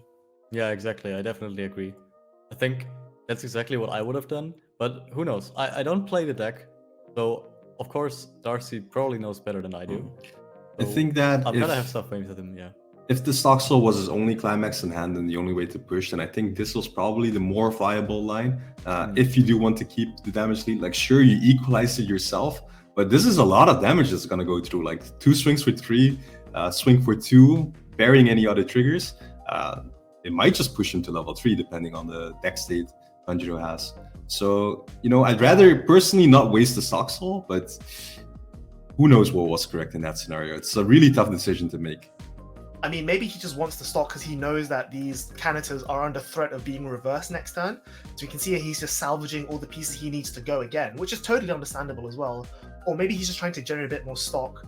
Because the thing to remember is that each Canita combo is only taking realistically 1 card out of your waiting room because you put the 2-1 back in the waiting room as you change. So it's not, you know, if you compare it to say how much compression you get from just attacking 3 times and triggering blanks, I would say that's better compression than using the combo. But you see he's going to stock 2 and salvage 2. So he's definitely going to be able to remake at least 1 Canita no matter what. And like the stock still goes back in, so it's not the end of the world for him. But again, like if I'm in Darcy's shoes here, you have to assume that those Canitas will not survive next time. Yeah, so one line of play we didn't consider was the possibility of Tanjiro just preemptively setting up the level 3 ice, which would make the Kanata turn next turn even more awkward if he was forced to like side or crash into those.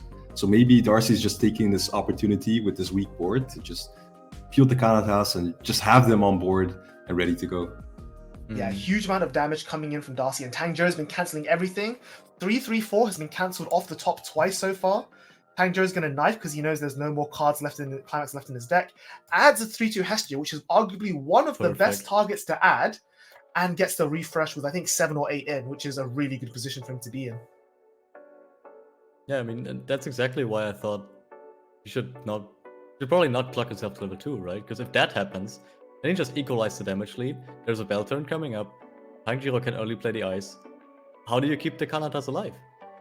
Yeah, I think the risk of like getting a bunch of damage onto the board was too great because as we saw, Tanjiro cancelled a bunch. Like you saw Tanjiro was only, I think 4 or 5 in waiting room. So you have to assume at least 1 cancel in his deck. And as we discussed, if he just put forward like a bunch of zeros or a bunch of level 1s and just played the blank Stocksoul and just gone for 2-2-2 that turn, Tanjiro would have taken a lot of that damage and would be on like 2-5 or 2-4 right now, which is a much better position for Kanata to be in. Yep. There's the refresh. So to be fair, we don't know Darcy's hand. So it could also be that he just was only That's a swing for the for Kanata 4. turn. Swing for Tanjiro 4 is does sticky. keep the Wow, swing 4, for 4 yeah. hitting. Okay, never mind then. So it kind of worked out. I think maybe Darcy was hoping to have Tanjiro be level 2 this turn. Of course, the argument there is that if Tanjiro hits level 2, he then has the ability to play Ice and now threaten Darcy's board. Whereas being stuck at level 1, the only way Tanjiro has to remove those Canitas is to mill a bunch of Firebolts and pump over those Canitas, which we know Darcy has counters to keep them alive with. So it's very 50-50 here. Yeah, we do see him hitting the Brainstorm. Getting that back row out does reduce the Pyonkichi by 1 cost, making it free to play, which will allow him to easily set up anything he wants from his way room. And I assume we will be seeing at least 1, if not 2, ice hit the board. We contest those Kanatas freely. Does he manage to get them though? There's 1 in his level zone. So the Pyonkichi is free to play, right? Yeah. Yes. Does it have microtransactions? So the important thing here is that if he uses the Velt to Pyonkichi for an ice, he's going to struggle to find a second ice unless he starts burning his knives or something else. So he's going to commit to the Welt, and he knows that Darcy has a counter in hand. So those Canitas are going to be sitting at 15k on the defensive potentially. And I don't think even with Pyonkichi and triple Firebolt, Bell doesn't reach 15. So it's going to be a little bit difficult for Tanjiro to threaten his board now, unless he can find multiple ices to hit the board here. Yeah. So I didn't quite catch what he ended up adding. It was the Welt. Oh yeah, right, the Welt. He was just still shuffling for the same effect. So the Welt will help. The Welt himself does have the extra ability of digging through the deck, and the ice is one of the viable targets. However, you have to be worried about losing that condition on the ice. So you can't mill too much. You have to have less climaxes. You have to be very Not too greedy here. Ooh, Finds actually an ice. finds it. What a knife! Ooh. What a knife! Doesn't mill any climaxes either, so he maintains the early play condition. That's I think he has to be careful finally because power I think right he there. has. I think he has one climax in his stock, so he has to be very careful about not paying it out by accident. But he can now play this ice, heal, and then Pyonkichi the other ice, which is really good. That was actually such a huge knife. You risk it by not taking it immediately out of your deck, but now it paid off anyway. Yeah, I mean, that's also what makes a good player, right? Sometimes you need to know if you're gonna take a risk. It doesn't always work out, but if it does, it's just all the more better. Yep. So ice coming down there is going to be 15k because that's the level 0 in his level zone, so not another ice. It's only going to be 13.5, but because it prevents backups, that's going to be more than enough to take Kanata off the board. Does he have another one in his waiting room to salvage with the Pyonkichi that we know he has? Does he need another one? I think he might have just counted his fireballs. It also wasn't relevant during the last game, but in this matchup, the ice actually helps in playing around the rest counter, which is one of the key cards that Kanata Marine sometimes tries to clutch on to make sure they don't just straight up lose the game. And between the ice and the Hestia with like extra soul and possibility to side attack, this deck is actually more than set up to play around that. Yeah, absolutely. You know, one of the strengths of this particular build of Hololive is that you can easily farm hand to add back your rest counter and pay for the rest counter and still go into Marine. And being able to play around it in this way is really strong. So he doesn't have the second ice, but he does make a bell. So I think he's got 3 firebolts. And this bell with Pyonkichi already reaches insane amounts of power, and depending on the firebolts, if it is 3, that's a huge bell. Yeah, so bell there is 14k. It's 4/5 printed, plus 4 from the Pyonkichi makes it 8/5. I think if he has 3 firebolts in his waiting room, that makes it 12. Climax makes it 13, and I think he's still a little bit short of counter because, like you said, Kanata reaches 15 with counter. Yeah, but having a 1-0 contest, you were 3-2 that you early played and would prefer to keep for free. It's just still pretty good. it's pretty big. And the other thing to consider as well is that we saw that Darcy only salvaged one of his 2/1 Kanatas. And if he uses the counter to keep that Kanata alive, he's not going to be able to use the 2/1 to change into another Kanata next turn if he has the climax. Exactly. So no matter what, Darcy's going to struggle to keep both Kanatas on the board this turn. Yep, still pretty big. However, this attack order could have been punished by an anti-change counter. Luckily didn't for Tanjiro, so I'm guessing he had more information than us. But yes. So Darcy does play one copy of the anti-change Suisei, which we didn't see come out, which implies to me that maybe he doesn't have it. He did cancel the bell swing off the top very nicely, but now this is a huge ice swing for 3 coming in through the refresh. Darcy is refreshing all 8 though, and we did see that, at the end of the day, Kanata does take 4 non-climaxes out of your waiting room. So even though it's only +1 compression overall, it is still pretty good compression going into it. Yeah. So I'm thinking that not playing the counter on the bell indicates that he has possibly 2 2-1 setup. So he only needs to find the climax to be able to continue with the Kanata plays. However, takes a 3. I think that's maybe one of the reasons he's choosing not to save his counters, because he wants to salvage them back with his utility. Sorry, and then next turn, if he draws another climax, he can just change the 2/1s again for the on-play heal and still maintain his salvaging power. So we do have to see if he does manage to get the climax. Of course, there's always the draw brainstorm. He also does run, I think it's the level 0 Mel that allows him to dig a bit deeper into his deck and find the possible climax to play. And then obviously also has the climax swapper, which in case he does find the other climax, still allows him to swap into the one he canceled with, which is pretty big. So there are a few possible lines that Darcy can take here to set up another Kanata turn. Of course, he could have also just drawn into it off of the top there without even clocking, which would be a pretty pro play to make. Yeah, it would have been pretty good play. I think he could also just sandbag for 1 turn, just fields any characters. I'm not sure if he is already prepped with Marines for level 3, but in the current situation, I think just pushing for a little bit of damage, bringing Tanjiro to any state on level 3, probably good enough. I think 3-0 for Marine is pretty good, I think. Yeah, I think that's what we're gonna see happen. So he didn't find the climax. I think he doesn't want to brainstorm, especially now that he sees there's no climax on top, so the brainstorm's not favored to hit. Like I say, he's just going to sandbag for this turn, hold onto his pieces, and set up for this big Marine coming up. Now that he's got a tiny damage lead, but it's still viable. We see here he's got these two cards in his deck do give him the chance to find another climax, but maybe he wants to save those for finding the Marine gate instead. But Tanjiro, is still in a pretty good position. He's got a few climaxes left in his deck, I believe, and he's just going to knife just to go through his deck a bit more aggressively. And yeah, I think maybe Darcy might not be able to put as much damage on the table as he's hoping to this turn. Yeah, and Tanjiro weighing out how many cards he wants to see. Depending on the compression, it can always be risky to check that next card. But you always have the option to mill up to 4. And then he also has the Hestia Brainstorm, which allows him to dig one more further, meaning that his deck would be only 2 cards. But he is taking the damage. Yep, he just takes the 1 and he levels up, which is a bit unfortunate. I think the argument there would have been, he has like at least 8 or 9 cards in his deck, so going full deep 4 with the knife and then draw drop from the Hestia Brainstorm would not have gotten him any closer to refresh, so he wouldn't have maintained his clock compression. And here Darcy's poking for 1, making it so that Tanjiro really doesn't want to burn his knives too aggressively here. And getting into a position where Marine does become lethal. And we have been talking about how Hestia was really good at like 3-1 scenarios. Darcy's not afraid of Hestia at all at only 2-4. So there's no reason for him not to push like into level 3 and like maybe even force Tanjiro to play down the Hestia, as it is one of his only healers next to the little rookie Bell early play. Yeah, Darcy definitely knows he's not in danger. And the other thing as well is that Tanjiro is actually potentially in danger because with this, as I mentioned yesterday about the Cancer Marine deck, it has access to a very powerful form of surprise soul manipulation, depending on if you choose to change first or choose to resolve the climax first. And in this case, if Tanjiro is currently on 3-2, heals down to 3-1.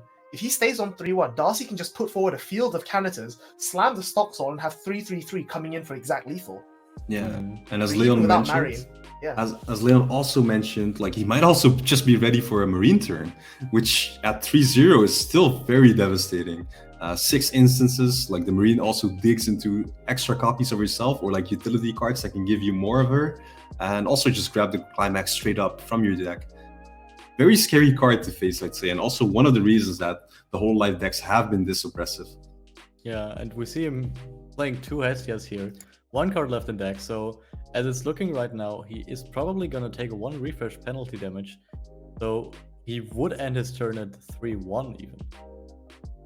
Yeah, and we see Darcy there very well compressed. Triggered no climaxes that turn, get 1 climax on the cancel last turn. Arguably maybe has 1 in hand, but that's still like, 5, maybe 6 climaxes left in Darcy's deck. There's 0 chance that Darcy takes 11 and dies here. Yeah. Don't say 0.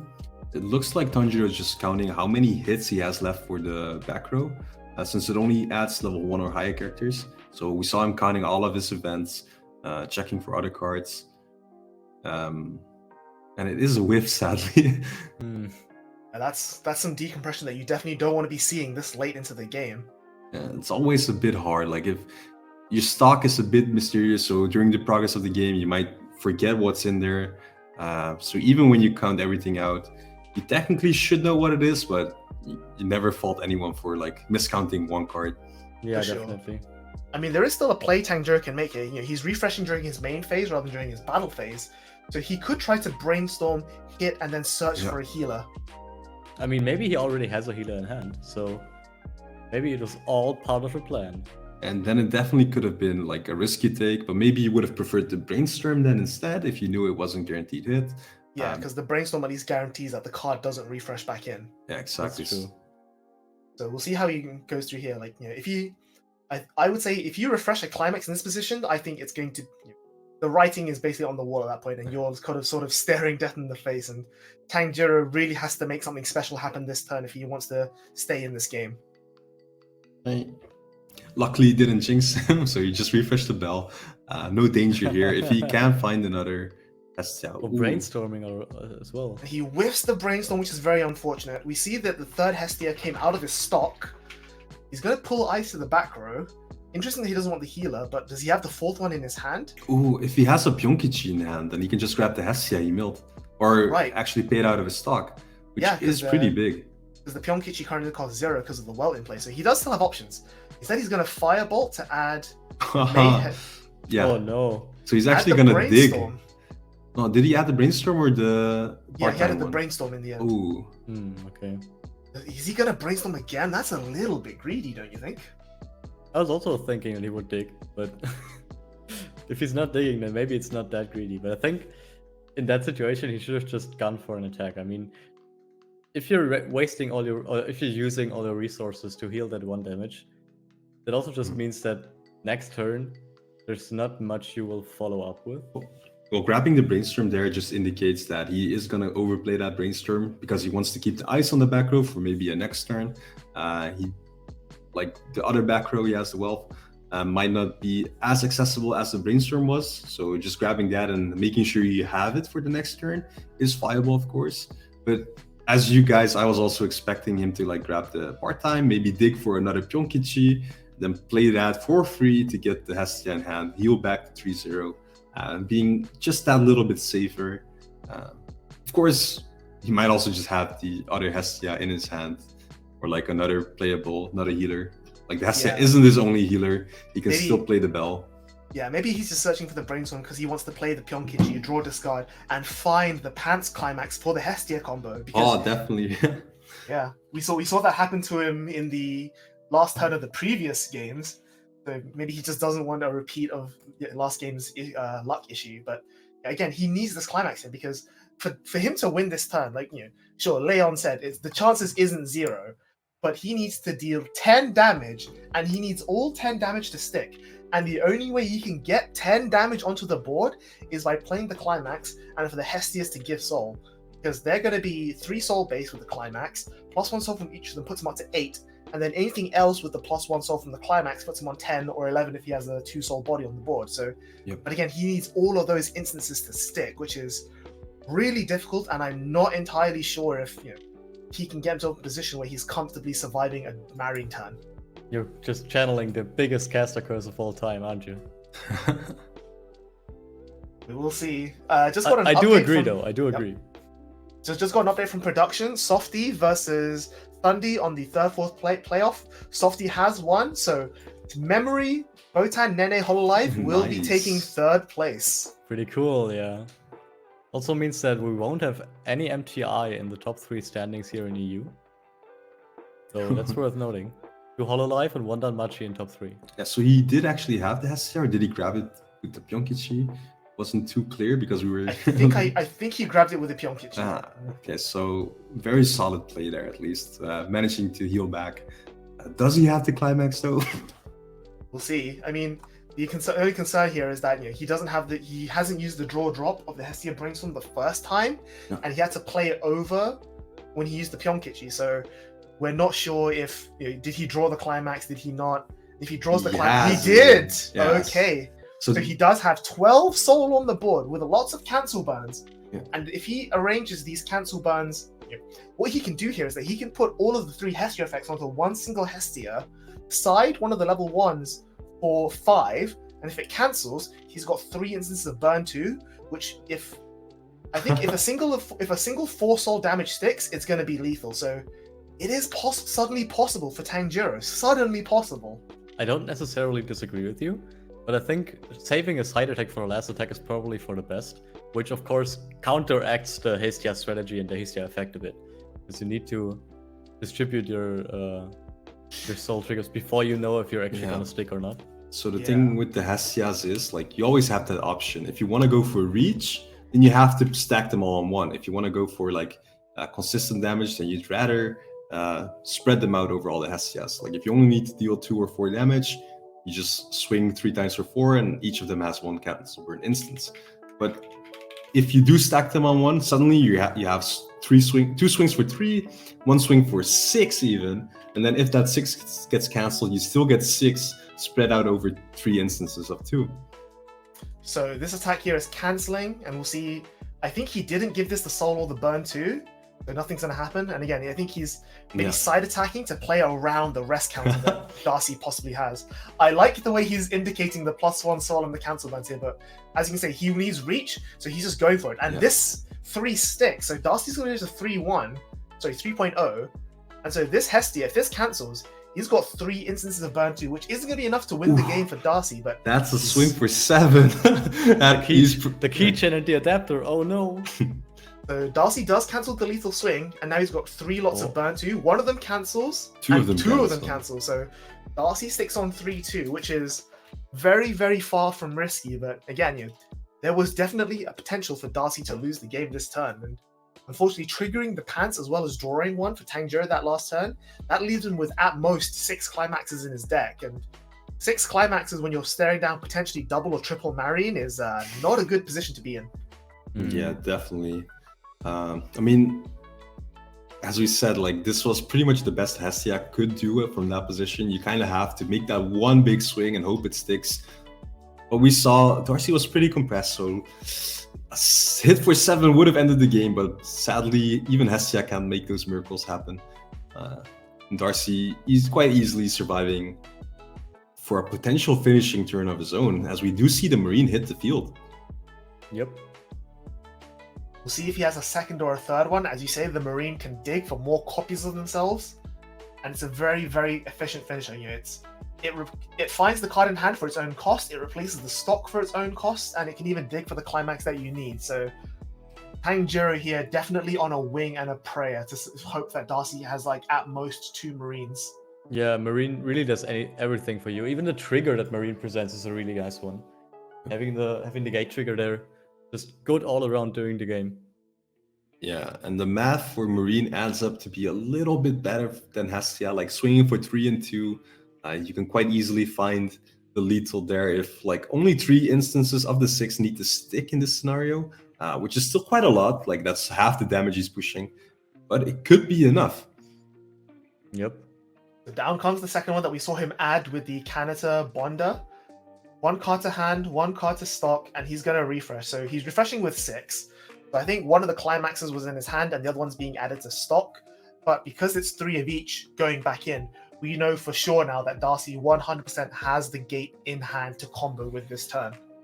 Yeah, all he needs now is enough playables to play the other Marine, and also, have enough to discard for the cost, which I assume should be enough. Like, I think his hand is like at 4 or 5 I think still. so, something like that. Well, he discarded 2 cards just now here. He played the Kanata and then discarded for the Kanata, sack itself to get back the Marine. So -1 for the climax itself. He needs to have 2 more cards in hand beyond the climax to be able to do triple Marine here, which again is, I think he definitely has. He definitely has. Like, he didn't even clock, so there was no need for, extra cards in hand. So I assume he has the perfect amount to resolve everything. And like, sure, even if you're left with no cards in hand, it's still pretty likely to finish your opponent. Ooh. Even putting a climax back into stock, so he has 1 stock more. Basically playing that back row Tokiyami Toba for free. And just being played for free to be able to sack with the Marine, like add another card to hand. And as we can see, he actually has the perfect amount in hand to pay off everything. Yep. That's actually really scary for Tanjiro, as Ben has said. Swing for 4. Oh. Bit of an overshoot. Oh my god, okay. Oh, still, it sticks though. Yeah, it sticks. So now Tanjiro has to cancel everything from here on out. Yeah. There's 1. Okay. Swing for 3. Does it cancel? Come on, buddy. If you're going to knife, now's the time for the best knife in the He world. actually can't knife. He doesn't have a bell on board, so the knife loses the counter icon. Right, he actually can't knife. Wow, that's crushing. So he So just has to pray for raw cancels here. he does. Can he do it, though? I mean, anything's possible. Swinging for 3. What else can he possibly do here? I mean, nothing, right? He doesn't have any counters. Looking at his deck list, there's nothing he can do here. He's just looking at his waiting room, checking for a way. He's kind of desperate, I think. He's only got 1 card in hand as well, so even if he survives this, he's going to find it really hard to crack back next turn as well. 3 damage. Ooh, he Cancels. actually cancels. Or- Okay. Here we go. Last 2 one. more Game one. cancels. So Burn two. Darcy's got nothing left. Burn 2, and it can't stick. It's done. 6. The miracle, the Hestia's miracle was not enough to get there. It was so close, down to the very wire. Again, like this has been an incredible top 8. Every single game has come down to it could be anyone's game in the final turns, but unfortunately there, Darcy showing the consistency and the compression of Kanata really getting there, just being able to do everything you need to do and just narrowly pulling out that win. What a game. Yeah, it was actually insane. Yeah, that Marine finisher turn is always so scary. Like, it's 6 instances of damage. Like, it's not the most we've ever seen from a finisher. Like, H-Choice Slime does 7, 2Q Revenges can even do more. But like that consistent 6 instances for like almost no cost, like you set it up quite easily. It's just so scary and can be pulled off at any moment.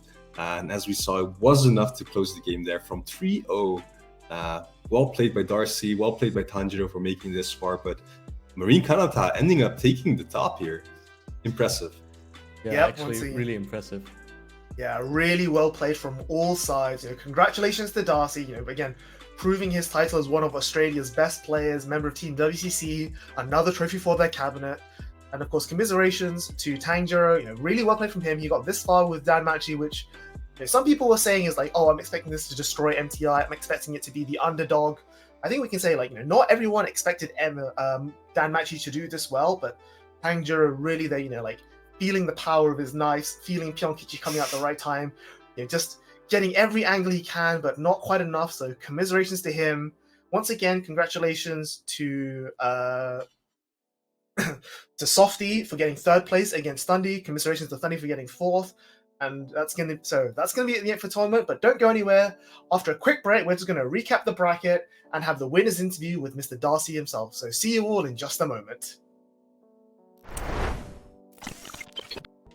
Here we are. It is the end of the Bushiroad Rumble Online 2022 Weiss Schwarz EU tournament, and in fact, the end of Europe's BRO season altogether. But we've just witnessed an incredible finals between Darcy's Kanata Marine deck against Tanjiro's Danmachi, and Darcy there taking out the win. Congratulations to him for being our champion. But let's take a quick look at the bracket one last time to see exactly all the players in top 8 and how they got here. So we have Tanjiro, El Yesus, Mauricio, Softy, Saladin B, Thundy, Darcy, and Hakase all making it to the top 8. So once again, commiserations to Hakase, Yabaka, Mauricio, and El Yesus for not making it through to the semis. Finally, Softy and Thundy not making it through to the grand finals, but as we said, once again, Softy did win the 3rd place playoff. And then in the finals, 2nd place is Tanjiro and our grand champion, Darcy. So well done to all these players here. I think we're going to now move on to the winner's interview with our champion himself, Mr. Darcy. So here we are. First of all, congratulations. Welcome. Well done on your win, and thank you for joining us. How are you feeling right now? Really emotional, actually. It's my first actual win for Bushiroad tournament. And so I actually, after the game, got really emotional and I cried and hugged my dad. Wow, very well deserved. I mean, you're a name that's been in the community for ages and ages and ages, and we've seen you at the top tables quite often. But like I said, for this to be your first big win, I can definitely imagine. And yeah, it's just again really great. Leon, what have you got to say? Yeah, first of all, of course, congratulations. You've really earned it. I think we've seen throughout the tournament and the games we spectated from you that you definitely have what it takes, and you earned this place. So. You really don't tell anything else, basically. What I want to ask you is, do you have any specific matchup you had this tournament that you found really fun or was really interesting to you?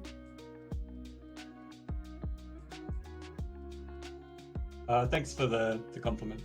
Yeah, I found the Mushoku matchup the most interesting. It's really hard to tell who's favored in that type of match. Obviously, I have incredible tech cards for Hololive. Hololive on the other side also has cards for them. And so overall, it really feels like it's such a skill player match when it comes to like the top table matches. Yeah, thanks. Thanks for that as well. I do agree, definitely. Yeah, we were talking about it briefly, like who was favored in that, and we were thinking it might be MTI, but if you're saying that it's hard to tell, I definitely believe you. Yeah, it was definitely one of the match. Oh, sorry. It is hard to tell. I probably MTI. Sorry, no, sorry. No, don't worry. You go. Yeah, no, that was definitely one of the matchups that we were mostly. A lot of people would actually agree that MTI is, as you said, the favorite one. So it was definitely surprising when you were facing Hakase in top 8 that you were the one that managed to pull through. I don't know if that match was close or did it go as you planned. Do you have any details about it, since we didn't get to see that, sadly? Yeah, that was the single hardest game of the entire pro tournament for me. For those that don't know, Hakase is my teammate and friend as well, and it was really close. He had the advantage early game, and then I got back in the mid game with my counters, and then when it came down to it, I did triple marine and wasn't able to seal it. Very nice. Again, we saw Marine just being enough to just reach for games out of nowhere. Yeah. So my next question for you is, looking at the current Weiss environment, everyone says like Mushoku is a favored deck. It's super strong. We saw it pretty much dominate Springfest, and Hololive is kind of new. It only came out halfway through the Springfest season, but people were slating to be pretty decent as well. But we then had Dan Machi coming out very recently, which was quote unquote the Mushoku killer, as it were. So why did you choose to end up playing the Kanata Marine deck as opposed to something else? I'll be honest, I was borrowing it from my friend, and then my other friend who had Mushoku sold his deck, so I couldn't play Mushoku. But I really like the deck. We play a kind of slow meta at the moment. No one has very strong finishes, and triple marine is like such a strong thing, and then also having the ability to heal and hold tap counters at the same time. It's like it has the strengths that or like the cards that Mushoku wishes it had to round out to be an even more incredible. And I'm also very comfortable with the deck. I've played it in a lot for testing for BSF, and it we only had two new titles come out. I got really confident with. Yeah, so one last question from me would then be, since we talked a bit about strong finishers, would you have considered playing Tokyo Revengers today if you had the deck available? I don't know, the complete situation. That's a good one. That's a great question. Maybe. It's really good. I really like Tokyo Revengers. I probably will end up actually using it to try and secure a shop challenge buy, and then if I'm even more confident with the deck, then maybe I'll take it to BCS. Nice. It actually already answers my question, but I guess I have one other last question I can ask you. Looking at your deck now, do you think you might make any changes, assuming you won't switch to Tokyo Revengers?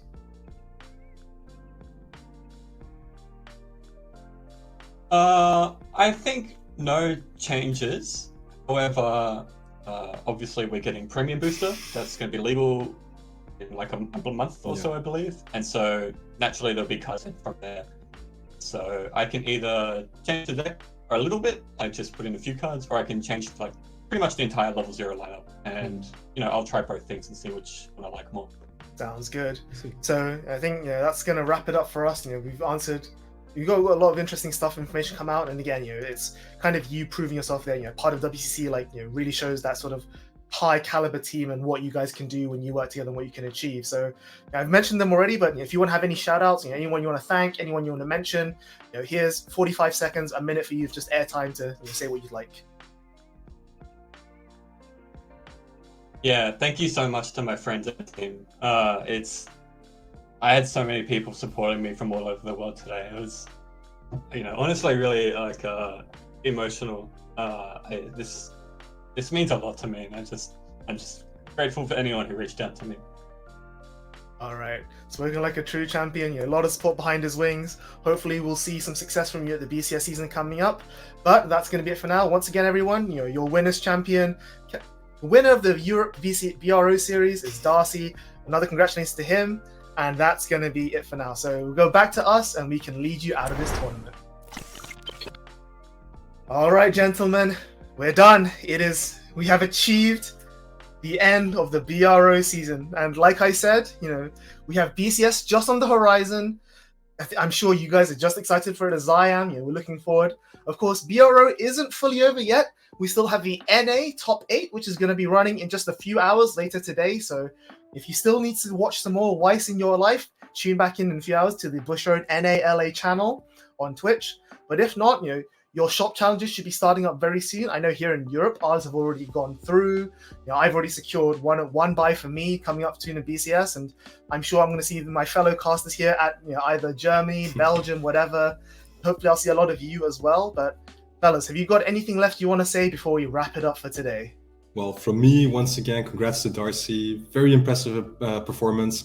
Also keeping alive the spirit of the Australians contesting the EU Bro every single time, keeping us on our toes. This time we didn't manage to secure it, but at least it went to them. They've been a very, very good opponent, very strong opponent in these Bros. So I'm glad it went to Darcy this time. Yeah, I definitely agree. Thanks to all the players who participated. I think Bushiroad Rumble Online or BSF Online when it first came out this is such a great concept. This is the one way for people all over the world to enjoy a tournament together in different time zones, and I think it's just beautiful to see. So thanks to all the players, thanks to everyone who tuned into the stream and watched. From me personally, I think it's always such a great opportunity to cast this. So thank you very much. Yep, couldn't have said it better myself. Leon, as Leon says, thank you to everyone who's part of BRO, the players, the production team, those of you in the chat watching along with us. Thank you to Leon and Nando for commentating with me. It's been an absolute pleasure working with you guys as always. Thank you to you as well. Yep. As we say, when we said let's Weiss Schwarz at the start of the finals, I think that just encapsulates perfectly, the feeling of playing this game that we all love with the series and titles that we all really enjoy. So I think there's nothing left to say other than see you hopefully at the BCS, and thank you very much for watching. Have a lovely day, and goodbye from all of us.